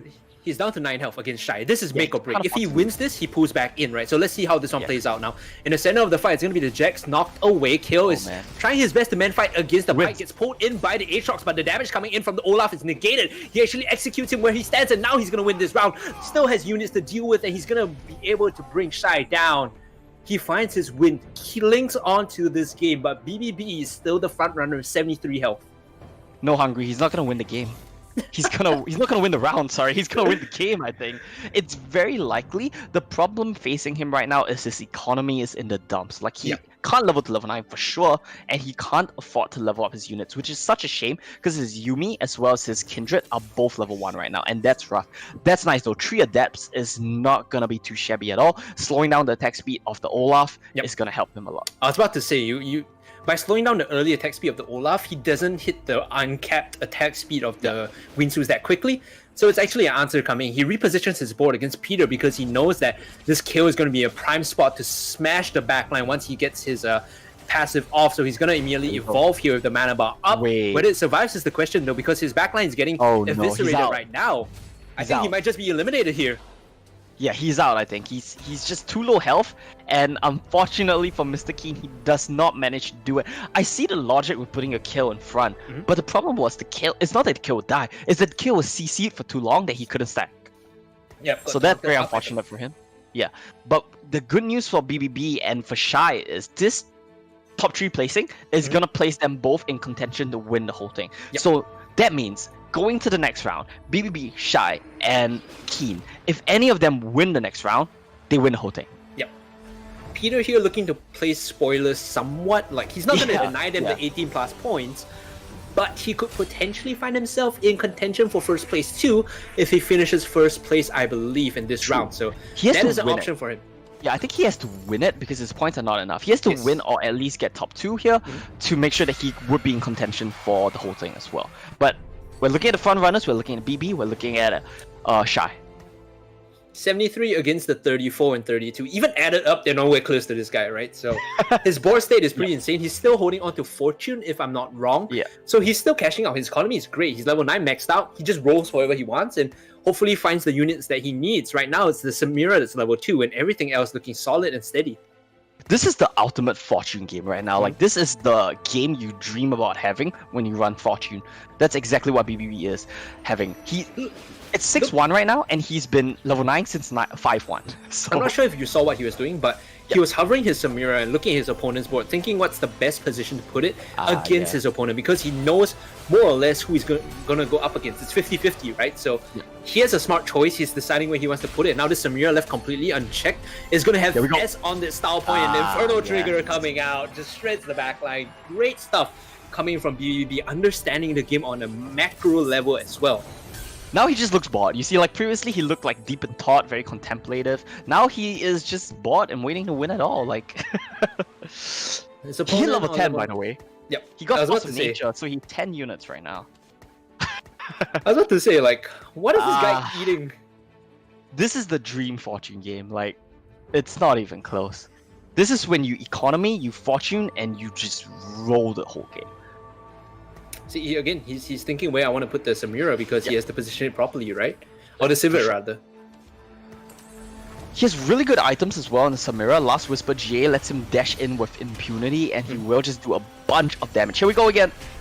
Inferno Trigger just wipes them off the board. He removes his opposition without any issue.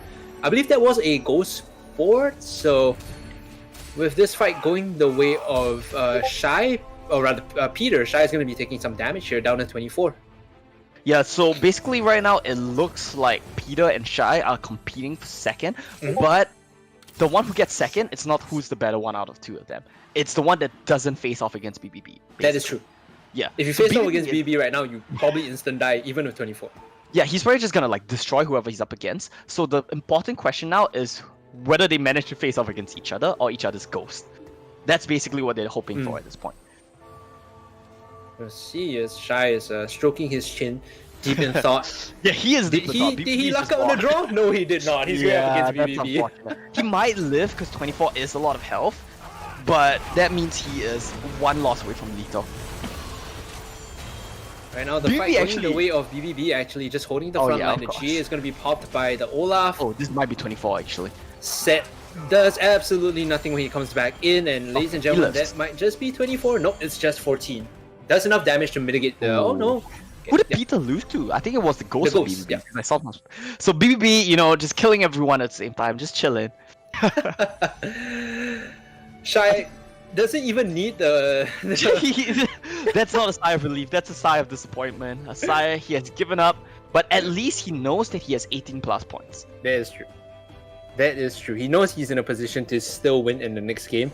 He needs to refocus his energy now, you know, take stock of the situation. How am I going to win first place in the next game? Because between him and Keen, it's a tie and a race for first. Yes, definitely.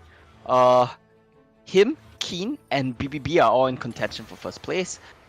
Depending on who wins the next one, I think the important question right now is well, actually, there's no more important questions to ask. I'm pretty sure it's over at this point. I don't think anyone can last one more round. Let me Unless just. one of them knock each other out. I'm just going to take this away. It's going to be a fight to the death, play-by-play style. Oh yeah, go ahead. I'm go sure crazy. BBB is going to emerge the victor, but Shy going up against his better half right now. It's the Ghost, and we'll see if he can do anything about it. Shy's Ornn is going to get knocked up by the Zephyr, still holding strong in the front line with his Olaf. We have to keep our eyes on that unit, but gets taken very Nico. low by the fabled Cho'Gath. Still going to heal up though with the Dragon Soul, gets put into the Death Chamber, and meanwhile in the center of the fight, ladies and gentlemen, look at that. Here comes the Ornn again, just for added effect, just for visual clarity. They want to sweep this up, they want to kill him off and knock him out. So two takeaways from that one. I just want to point out very quickly that Fabled Nico did. Oh wait, no, it did lose actually. I thought the Fabled Nico would have won, but third place, not too bad of a showing. Trying to sell his propaganda. Everyone please build blue buff, get Gunblade fabled Nico. Like maybe It's that not was. too bad. It's not too bad. He got top 3. Actually, it was super hilarious at the end. The Aatrox was knocked out of the bot by the Lee Sin kick, and while he was doing that, he was dragging them with the chains. I kind of wish he would drag them off the bot, but a little bit unfortunate that does not happen. And so your winner of this one is going to be BBB, and I do believe that that ties up our top 3, BBB, Keen, as well as Shy. Anything after 18, the points don't matter. It's just who True. gets first place. So That is true. just getting past that barrier is the important challenge for them. They've done it. They've broken past that barrier. Now it's a race to whoever finishes first in the next game to clean this one out. That being said, Peter is the question too, because we saw him have a decent finish. I believe he was third or second, and now looking at points, he might also be vying for that. No, he's So far away. close. Unfortunate. So close, yeah. Close. So 26 points for BBB actually pulls ahead of Keen because of the victory in the last round. So we are looking at these 3 front runners right now, BBB, Keen, and Shy. Of course, we might see a spoiler come in. You know, Peter might win the next round. Werit or Resdan might win the next round. It's very possible. It's not impossible, so we'll have to see how that one plays out. You know, I'm a man that likes to look at statistics. I look at past matchups. I look at past results. Well done. I have no Keen is gonna reason to win. doubt. I have no reason to doubt Shy, Keen, or BBB. Right? If anything, BBB's game this time was a bit on the fortuitous side, and pardon the for pun, sure. because his fortune rolls were really, really good. He got to a late game like economy state where he could just boost himself to level 9 and just hold the front. Yeah. I mean, we talk a bit about how these games will always have an element of RNG, Yep. and I think we kind of saw it there, but there's no denying that these 3 men are the clear front runners because they've been so consistently good and so consistently the top 3. Yep. I think when we talked in the pregame about how, the challenger and, they come in favored, a lot of that was, potentially building hype for them. But when you see them play and the way they actually adjust their strategies on the fly decision making, the way they position their board pieces, it really goes to show that they are a cut above, right? So Definitely. with that, we will be going into a short break. When we come back, we will find out the victor of the Teamfight Tactics Asia Elite C Invitational. Will it be BBB, Shy, or Keen? To find out, tune in after the break.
And welcome back to the Teamfight Tactics Asia Elite C Invitational. I'm Momo, and here with me is Hungry Cast as we're bringing you what could be the last game of the day, as we have 3 clear front runners who could take it all after this match. Yeah, it was a bit of a close fight in the previous match between Peter as well as Shy, I believe. But at the end of it, BBB stood tall, he stood proud.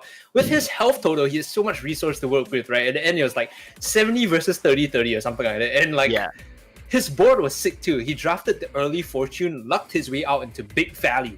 Like normally when you draft Fortune, you don't really have the board presence, you don't really get the wins that you want. But because he rolled well, he managed to stabilize. He entered the late game with like 50 gold every round. Yeah, for sure. I mean, he hit level 9 at 5-1, and we typically talk about people hitting level 8 around like 5-4, 5-5. He hit level 9 at 5-1. So that was like I mentioned, right? Like that's the dream game when you're playing Fortune. Like that's the game when you pick Fortune and you dream you would have. He had at that game. ING definitely smiled upon him a little bit there, but there's no denying, right, that these are the clear 3 front runners just because of how consistent they've been and how consistently they've been getting top 3. And credit where credit is due. Like we talked about them being the front runners. It's not like we're saying, oh, because they're challenger, they're better. We see it in the the gameplay itself, the way that they organize their board, the way that they draft and pivot, compared to, unfortunate to say, but don't hate me please, Equinox. When he plays his board, he consistently stacks it in a certain way that makes it a bit predictable, which ends up being very dangerous for him because his opponents know how to draft against it, know how to position against it, and time after time he gets punished, right? Yeah, I think that's one thing which we see setting apart the top half of the board, the top half of play and the bottom half of play, right? So for the top half of play, whether they start with a good lead or sometimes more often than not, they start with a poor start, like what we saw in game 1, right? Shy and BBB as well. Both of them were the bottom half. I think they were bottom 2 at some point. They managed to claw themselves back into the game. Whereas for the bottom half of players that we have in this tournament, right? Even when they start off well, they don't manage to keep it going, be it not managing their economy well or not pivoting their team compositions well. And we are loading into the 4th game and what could be the final game of this whole tournament. I'm excited to see what happens here. Sequinox gets the Recurve Bow while we see Shy get the Chain Vest, BBB a crit glove, and Keen either manages to catch what he got, but I'm sure it's something good too.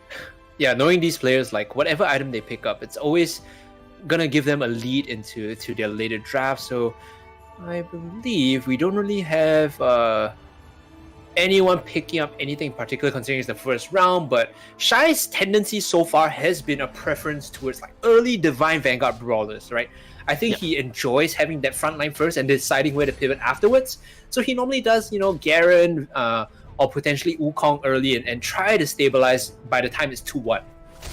Yeah, for sure. I mean, we talked about this, right? The tanky comms are the strong ones early on. Typically, it's just how you pivot off it. Normally, you don't really see people keeping the Garen for too long. Yep.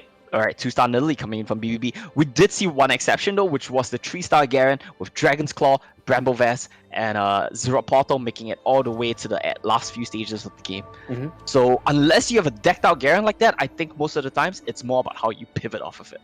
Yeah, and even then also he was running the proper compositions to make the Garen work. So it's not like, oh, you get the perfect items, he's done, right? You still need like the Warlord to build into like the rest of the composition for it to work. This 2-star Nidalee though will make short work of the second neutral round and find himself a tier as well as a BSO, which was already there. There you go, the Garen moving into the Warlord. Here we go. So we have the Warlord as a possibility. Other than that, we could just see these units as the pivoting point where we'll see them change it up afterwards. Sharpshooter chosen already though, that's gonna be pretty nice. Other than that, it's very hard to keep track of what's going on in the early game, but basically early game units, how do you pivot off of that? Yeah. I think the key to early game, when I look at TFT, it's like, okay, items matter more than most in your first neutral rounds, because then it kind of decides the pace of how you want to draft. If you consistently get like Sunfire Cape components, maybe it's better you build tank, not the Nidalee or the Tristana. So in this case, I'm also alluding to how his bench right now is a Giant Spell and a Nearly Large Rod, which is why, you might want to go Nico.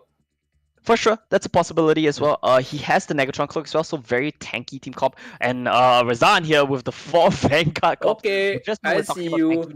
I see you. You're not probably gonna die anytime soon unless you're up against mages. Yeah. But these three little mages aren't gonna do anything against the beefy boys which Rizdan has. Interesting that he slammed both the recurve bow and the BF sword on two separate Yeah. champs, because then if he wants to get them back, he has to sell both of them. Means he has to pivot away from the Vanguard. He can't keep on the Vanguard pace anymore. Yeah, definitely just signaling that he's not intending to keep these units. He's probably planning to pivot somewhere, but right now he's not sure where yet, right? We just have to wait and see. Big damage coming in from his Wukong 1.3k. The early losers of that first round will be Peter, Blaze, Sam, as well as this guy. Sam right now running double Divine, double Vanguard. On his bench, he's going to completely sell everything and possibly change it up. I mean, knowing he has the loss streak, it doesn't pressure him into action, right? He can just take this loss streak and decide where he wants to go with the buys from here on out. Yeah, he just wants to stay above the interest threshold, so he's not picking up the Wukong, even though he could possibly play from level 3 Wukong with the Divine passive early on. But mostly he's just making sure his economy is good to go. He has the loss streak going, so that's fine as well. We see Shy though with early 2-star Garen, and a Shyvana with GA is always interesting to see as well. So with the Shyvana there and the Maokai, which he might spec into, this signals to me that Shy might want his Elderwood Dragon Soul composition again, because that's something that Shy has played a lot. You know, he played it in rounds 1 and 2. So holding on and specking into the Shyvana early on might signal to me that he wants to move in that direction, or he could completely pivot away and keep the GA for a primary carry in the late game.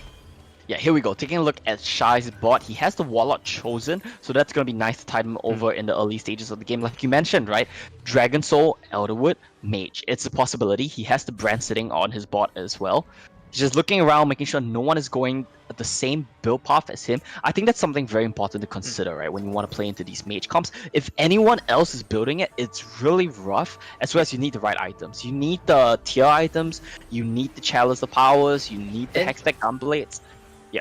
Not just that, but when he was hovering the Nidalee, he was cycling through the board because he wants the Nidalee to be as far away as the opponent's carry as possible, so that the spear could one-shot the backline like that. It only takes off the shield, but it buys space, right? It takes off the shield, unfortunate, but it's still damage done, and there you go, another chunk coming in. Yeah.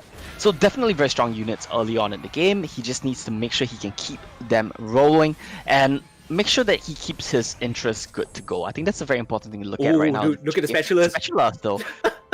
To be honest, I don't think any of them will snatch up the Spatulas. I might be wrong, right? But I doubt that's the case because they just want item components right now. Spatulas forces you to build into, unless you can get Force of Nature, it typically tends to force you into building something, right? Like you must know what you want. But that's usually not the case with them. Yeah. Not only that, but Spatula has no real like combat effect. Yes. If you get what I mean. So it's like it's a great piece if you get Force of Nature, because then you got extra body on the board. Yeah, that's but okay. unless you spec it into a trait or a synergy, it does absolutely nothing. For sure. I mean, something I want to point out real quick is BBB does have 4 sharpshooters, and this die does have 5 mages already. So those are the people I think who could possibly want the Spatula to spec deeper into their chosen traits, because they're already pretty committed to it, right? And with that said, I doubt that Shy now will want to go for mages, because like we talked about, if mages are being contested, it gets really rough. He does have Spatula though, so maybe he's considering it. Maybe Elderwood, I don't know. I feel like if you want Dragon Soul, which he is specking into, you could get a big like frontline boy and just slap the Dragon Soul Spatula on him and say, you know what, this is my fighter right now, this is my carry, right? This is very possible as well. Yeah, it could definitely be the case. He could have a Dragon Soul Rakan, you know, so he'll have the Elderwood and everything else going on for him. Peter TFT, this man is so close to getting into 18 points territory, but he does not manage to make it. Sitting at 14 now, I believe. He'll need to top 3 this one and make sure none of the other top 3 players win at all. As you say that, you might have jinxed it, because Shy just slaps him with the Dragon Soul. Of course, it is still very early in the game, so it's very possible. But with that said, if you look at Shy and BBB, they're both sitting at 100% HP, 4 win streaks for both of them. So it is looking a little bit rough for everyone else in this game, because if, like we mentioned, right, if Shy or BBB win it, that's it, that's game. If Keen wins it, that's game. They're gonna take the whole thing home. Yeah. You need to highlight that both Shy and BBB are contesting Dragon Soul and Sharpshooter. They are contesting Dragon Soul between each other. So they're like both racing for first place, but also looking for the same resources, which might give them when it comes to, you know, scaling later on. Yeah. So with that said, maybe it ends up helping Keen because they're both competing against each other. So maybe Keen ends up being the winner, Ooh, right? that is true. There's a lot of things to consider here as well. It's hard to say because it's still very early on in the game, and they might still end up pivoting. Deathblade on the Tristana is doing work. He's gonna be able to yeah. take a majority of the threats away from Shy and win this round. So BBB, he doesn't look pleased on his screen, but it's a look Shy. of someone that has confidence. He's deep in thought once again. I think when he knows he's won, he'll probably go back to the laid back posture that we've seen earlier on. But not quite yet. It's still very early on in the game. He still needs to do some deep thinking. Could potentially lean into the 2-star Braum, but with this neutral round, maybe he's just looking for items first. Think about what the items want to do for his composition and adjust accordingly. Yeah, so he has the Deathblade, so that makes it so that he can still go for the Slayer team comps because that's very Deathblade reliant for both the Olaf, for both the Tryndamere, Samira. They all benefit greatly from it. Other than that, for now, it's still up for grabs, right? It's still too early to say. Roller's Glove, nearly large rod. Decent components if you want to move towards Dragon Soul, because that NLR giving the additional spell power is going to help. Yep, for sure.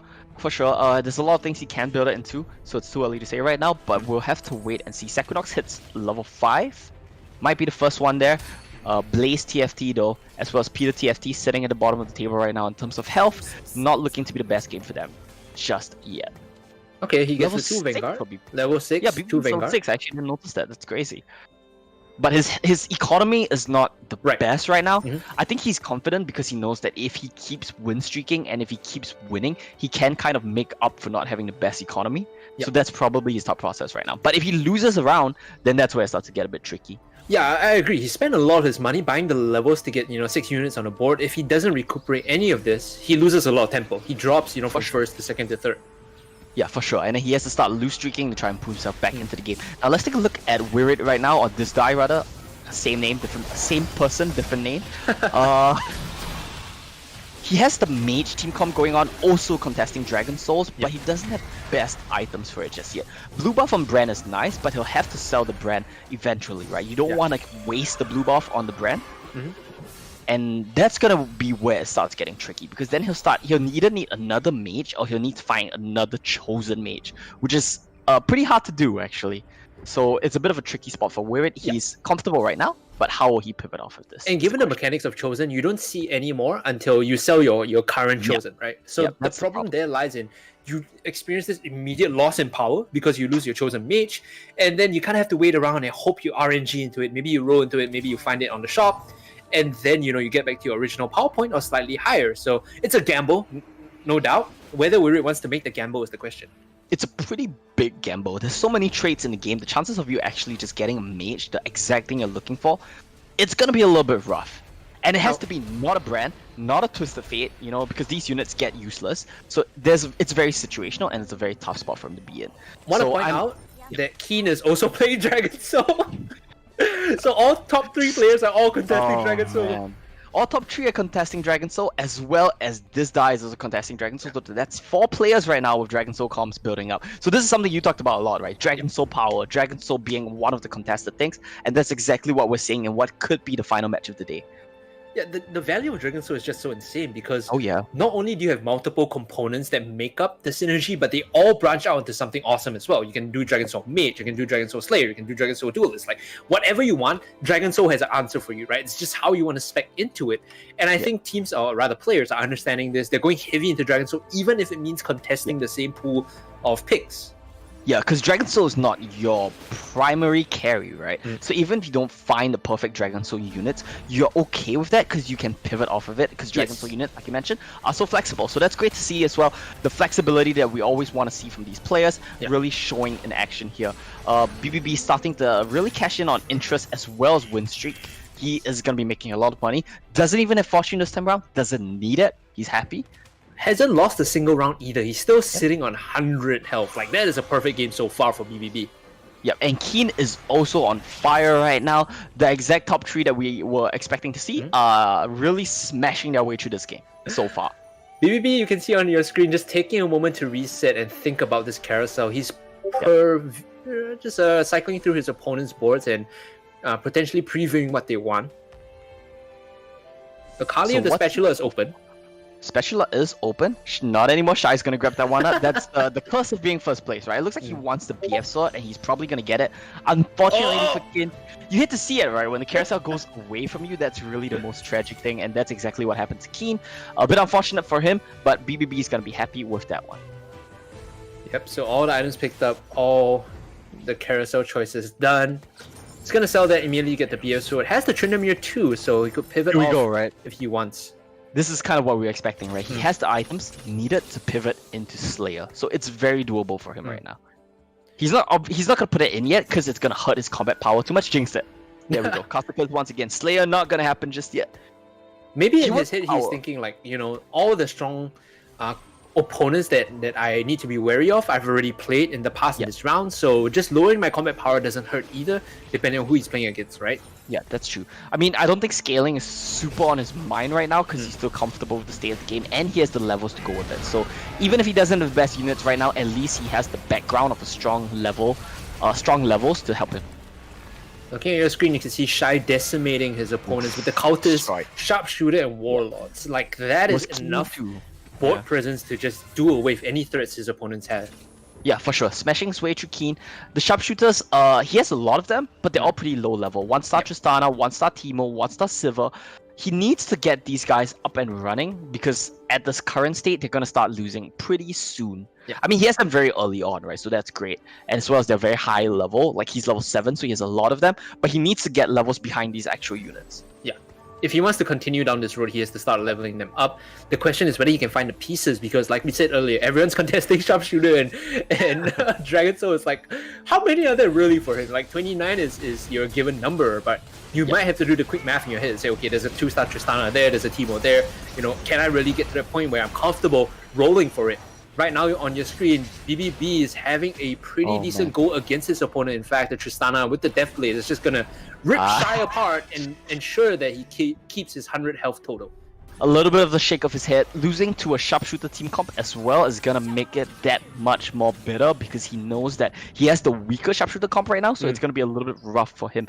BBB though, still 100% HP. Blaze TFT as well is also building the Tristanas, by the way. So we didn't see this in the first 3 games, but coming into the 4th and what could be the final game, people are starting to go hard. They're starting contest units. They're starting to threaten team comps, and I love to see it because it adds a little bit more excitement. It might be a bit rougher for some of these players, but it's gonna be that much more spicy.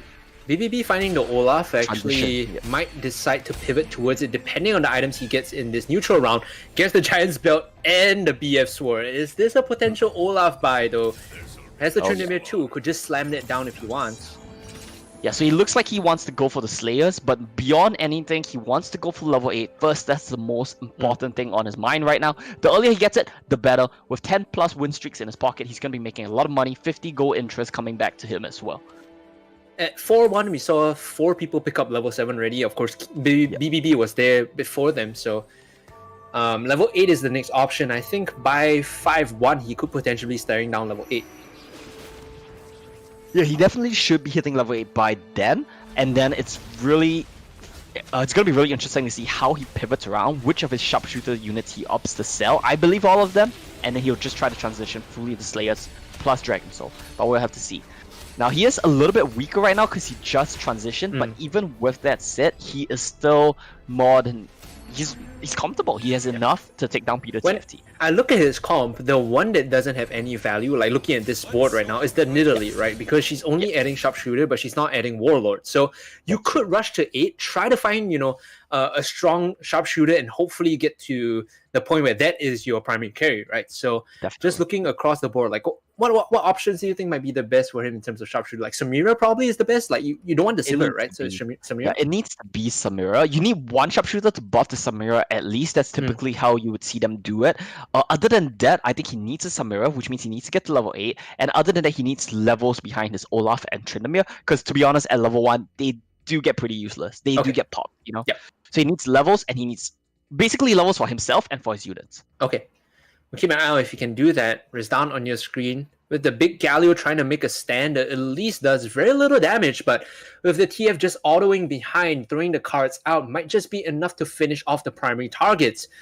Damage coming in from the Galio and the Elise, the taunt not in time to pull the Ooh. focus away, and they should be able to finish off this Galio without any issue. Shy here taking the win in this hit to hit. Yeah, Shy gonna take this one. So the clear top 3 once again is really differentiating themselves. We see like a 10 HP gap between the top 3 and anyone else. And then the bottom half of the table, it starts to get a little bit murky, it starts to get a little bit similar in terms of their health bar, their goal pools, and how rough it's starting to get for them. Mr. Sequinox sitting at 19 HP, looking very threatened right now. Has a Divine comp, but the Divine comp is not matching up super well against what everyone else is running. He even has a Force of Nature.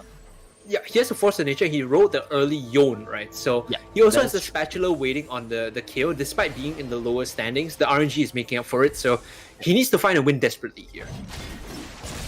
He needs to stop bleeding HP and buy himself time to scale. But with that said, it's easier said than done, right? Yeah. So we have to see whether he manages to do it against this guy here. The Yon ulti a little bit underwhelming, but oh, the I was gonna Ace. say, yeah, it looks to be enough, but the Ace Soul just blasts him. If he got a better Yon ulti off onto the backline, it would have been, but it was not to be.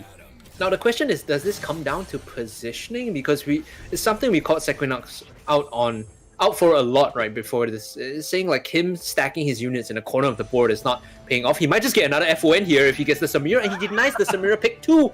Oh my That's lord, fantastic. man. Yeah.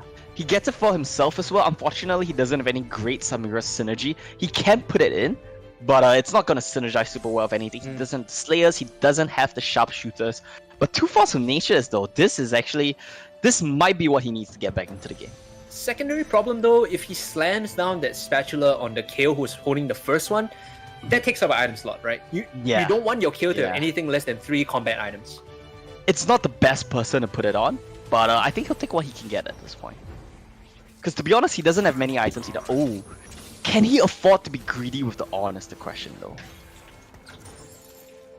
Oh wait, no, sorry, wrong person. I thought we were still on Sequinox's bot, but this is BBB. This guy definitely can afford to be greedy with the on. Just leave it in there for a couple of turns, let the on get you some items. Just get greedy with it, and you know, you'll get your investment back. This is the value on. The classic value on. Yeah, that's the value on coming in. Reorganizing his board, he's going to be going into combat this time against Rizdan. Shy against Sequinox. Now, if Sequinox loses this, he's going to be eliminated on 10 health, I believe. Looking at BBB going up against his opponent. Here comes the slicing Maelstrom from the cannon. The Galio actually adding a decent amount of crowd control in. And we see BBB now starting to take a L here in this game. BBB takes his first... Oh wait, not his first Multiple L, but his third L in a row. Yeah, takes his third L in a row. I mean, he is starting to play for the scaling, right? He puts in the on, he hits level 8, he's starting to transition his board, and this is where it's iffy, right? The transition point is always the most iffy. You see like a 1-star Pike, a 1-star Olaf, a 1-star Teemo. It's a really rough situation to be in, but once he completes the transition, I think he'll be comfortable being the strongest once again. Peter here Level already 9, hitting level 8. Wow. Level 9? 4-6. Oh wait, yeah, level 8 with Force of At Nature. 4-6, level 8 already. Pretty good timing. Wait, there's 3 Force of Natures in play right now. 2 on Sequinox, 1 on Peter, so the loss streak is actually helping them out quite a bit. Oh, good stuff. Okay. Good stuff, but is it enough though? Because it seems right now it might not be. This line now going up against BBB. His Ornn sitting in the front line, actually not taking any damage, so he's going to get the Call of the Forge God off here, I believe. Just as I say that, he gets double blasted by the Aurelion Soul. Oh, yeah. Call of the Forge God comes out, but there's no recast, so he's going to be losing his backline too, and BBB takes additional damage. Merit though, still holding on strong at 46. BBB down to 54. Rizdan sitting in the lead. Do we have a dark horse here? Rizdan? Okay. Not first place, right? But he's close. Is he able to come in, and is he able to run with what he has right now? Because his comp right now is strong, right? It's just, can he keep it going into the late game stages? And that's what we've constantly been asking. Now, this time around, it's going to be the real test, right? And actually, we have our first elimination. Yeah, I was about to say, Peter TFT going out despite having the Force of Nature. That's a bit of a fuse bet. Yeah, that's really unfortunate, right? Because he's sitting at 14 points too. He just needed 4 points to get into winning contention, but unfortunately not able to do so. This round, easy work for Keen, who has a super stacked kill, by the way, and like... Wait, again? RC and Green Suits is great and all. Like, to be honest, RC and Green Suits is great and all, but the gloves are what makes it for me. And this is such a good item on KO. Oh man, he has keepers as well, so he's gonna have a bunch of nice shields. His Kindred items are really nice as well. If he can blue buff it, the Kindred will be really happy. He can 2-star his kill, but he'll have to sell his... Okay, sells his Zillion instead. Not a bad choice. Can't really fault him for that one. I Wants think the you synergies. want the KO strong because you have the Hand of Justice. And either the healing or the bonus damage is awesome for KO, who is an auto attacker. So it's like chef's kiss, right? Fantastic. Yeah, this is definitely a great comp for him. His comp is a little bit clumped up, but I think he's fine with it right now. He has 4 Executioners. It's going to be doing a lot of damage. He just needs his front line to stay alive. Can't get hit by the area there. That's the important part. As long as he gets, okay, he gets his out off, now goes into auto attack mode. Goodbye, Perfect all Mr. the way, Second gonna Up. shred the back line. Unless- Cannon does absolutely nothing, kill on kill action, but guess which better one kill wins? It's the wins. one with the attack speed and the Hand of Justice. And the Yumi on him. So a lot of yeah. things going in his favor as well. Unfortunate for Mr. Sequinox, gets knocked out second. But this will mean that I do believe that Keen is still in contention to win the whole Yes, thing, together that is with true. Shy and BBB. Rizdan though was sitting in top 2 but losing a bit of HP, has started dropping pretty rapidly down the tables as well, 41 HP. I'm just gonna point this out that Yep. Keen has 4 Executioners again somehow. Yeah, he has Because four of the executioners. chosen Yeah. the chosen kindred. Like, okay, just chill, easy 4 Executioners all day.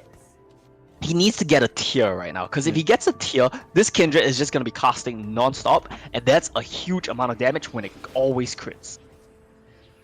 This is pretty scary right now, but going up against Rizdan, who fell quite a bit in terms of health pool. See what this KO can goodness, do look for at him. Keen Look at the on the Kindred. back line, evolving now. The slicing maelstrom just buying some space for Rizdan, but But might be the able to Aatrox win got with the him. AoE. Okay.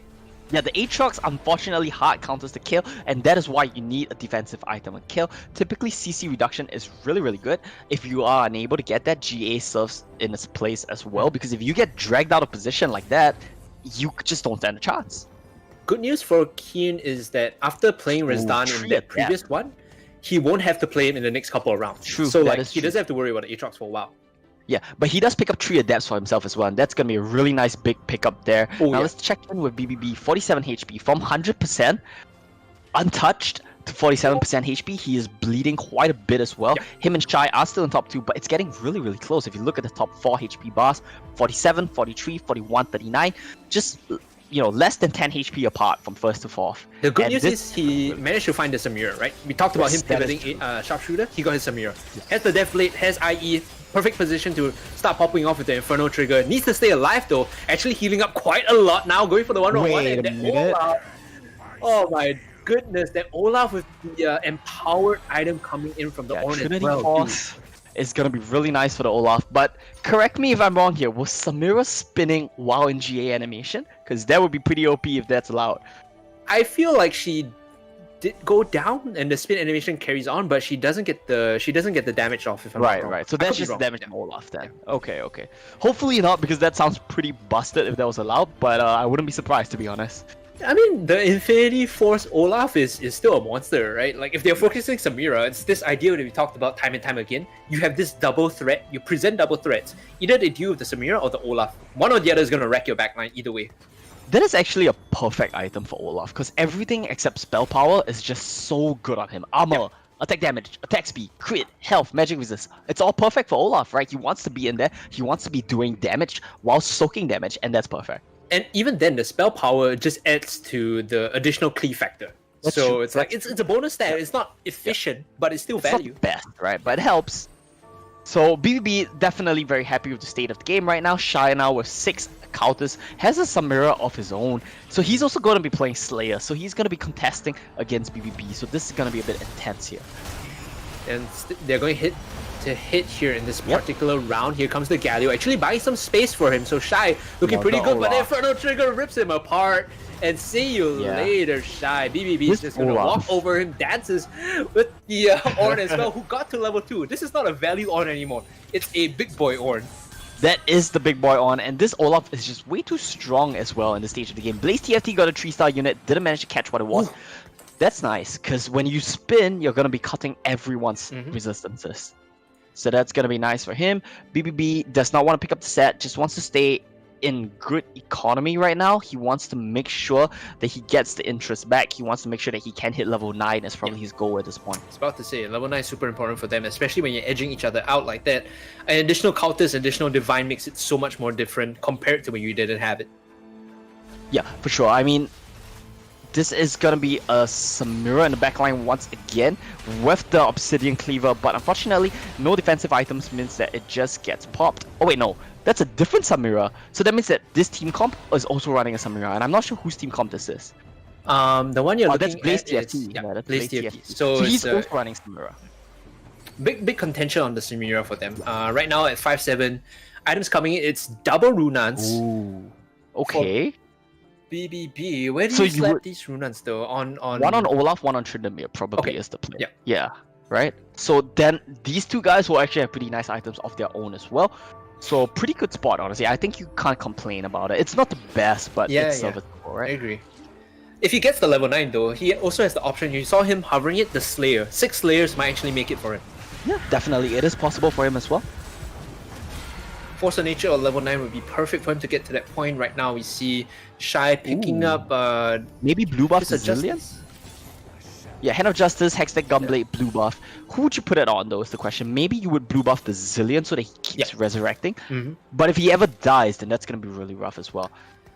Yeah, I So feel he's like thinking about it, right? I feel like hard. blue buff Zillion isn't too bad. Blue Yeah. buff on Ooh, maybe. Maybe you 2-star your Zillion and blue buff him. he's still considering whether he wants the Ah. Shin. Okay, he wants it instead. Yeah. Yes, he Still does 2-star blue buff. There you Blue go. buff Oh, it. There we perfect go. call. Perfect. Because Zillion's mana costs are really low, right? So if you blue buff him, he can basically just keep casting permanently. And this might actually be a bit of a problem because it's not gonna die. His buff's not gonna die, basically. It's just the AoE hitting the Zillion, which is a bit of a problem. There Yeah, we go. but with Takes all that. the reses, you can see by the end of that, there's like 3 Zillion outs, right? Yeah, yeah. Like it's pretty OP. You know, even if you get the first out off early, it's really nice, especially for teams with weaker front lines. So we do see your top 4 right now.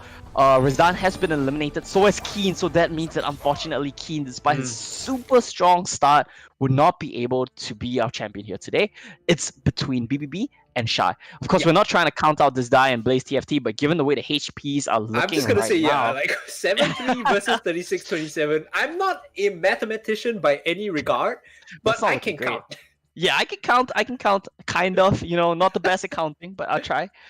Okay, this Chalice of Power Lulu, it might help him, but how much is the question, right? Sort of the Divine on Veiga is something which you don't really want to see. It's a little bit sad, Yeah. to be honest. It's a bit of a wasted slot, but he unfortunately is a bit choked for items, so he has to deal with what he has.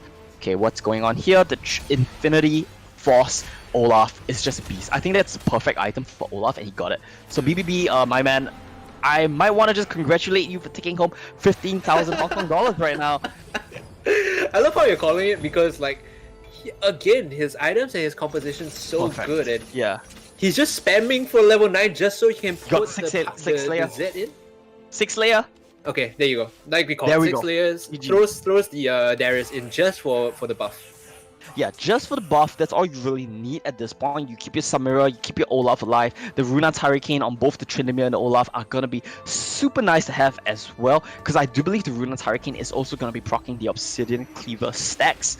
So that's gonna be super nice for him to have. This team comp is just perfect. Like when you're thinking of like a perfect endgame team comp, I think that BB has it right now.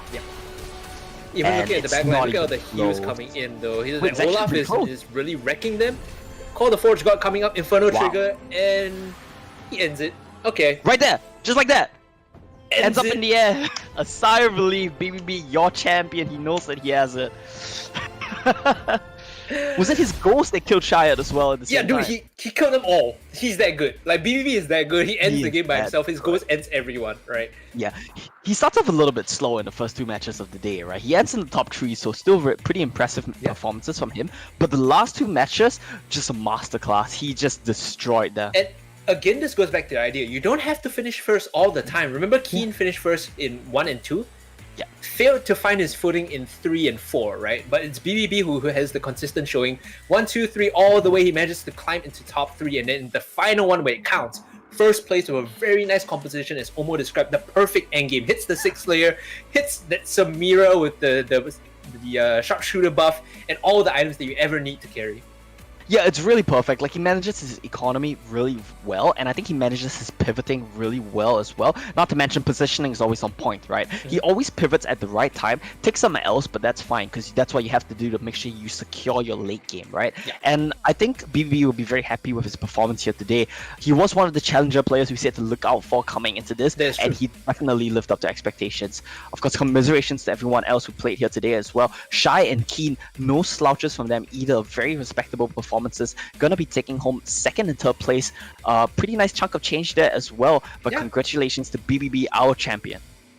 Yeah, looking at this, I'm not surprised at all that the challenger players were the one that showed up to really find a win for themselves, or at least get close to the win, because there's this stark difference that we've been talking about today, right? When it comes to pivoting as well as board placements, it's very obvious, it's very plain to see.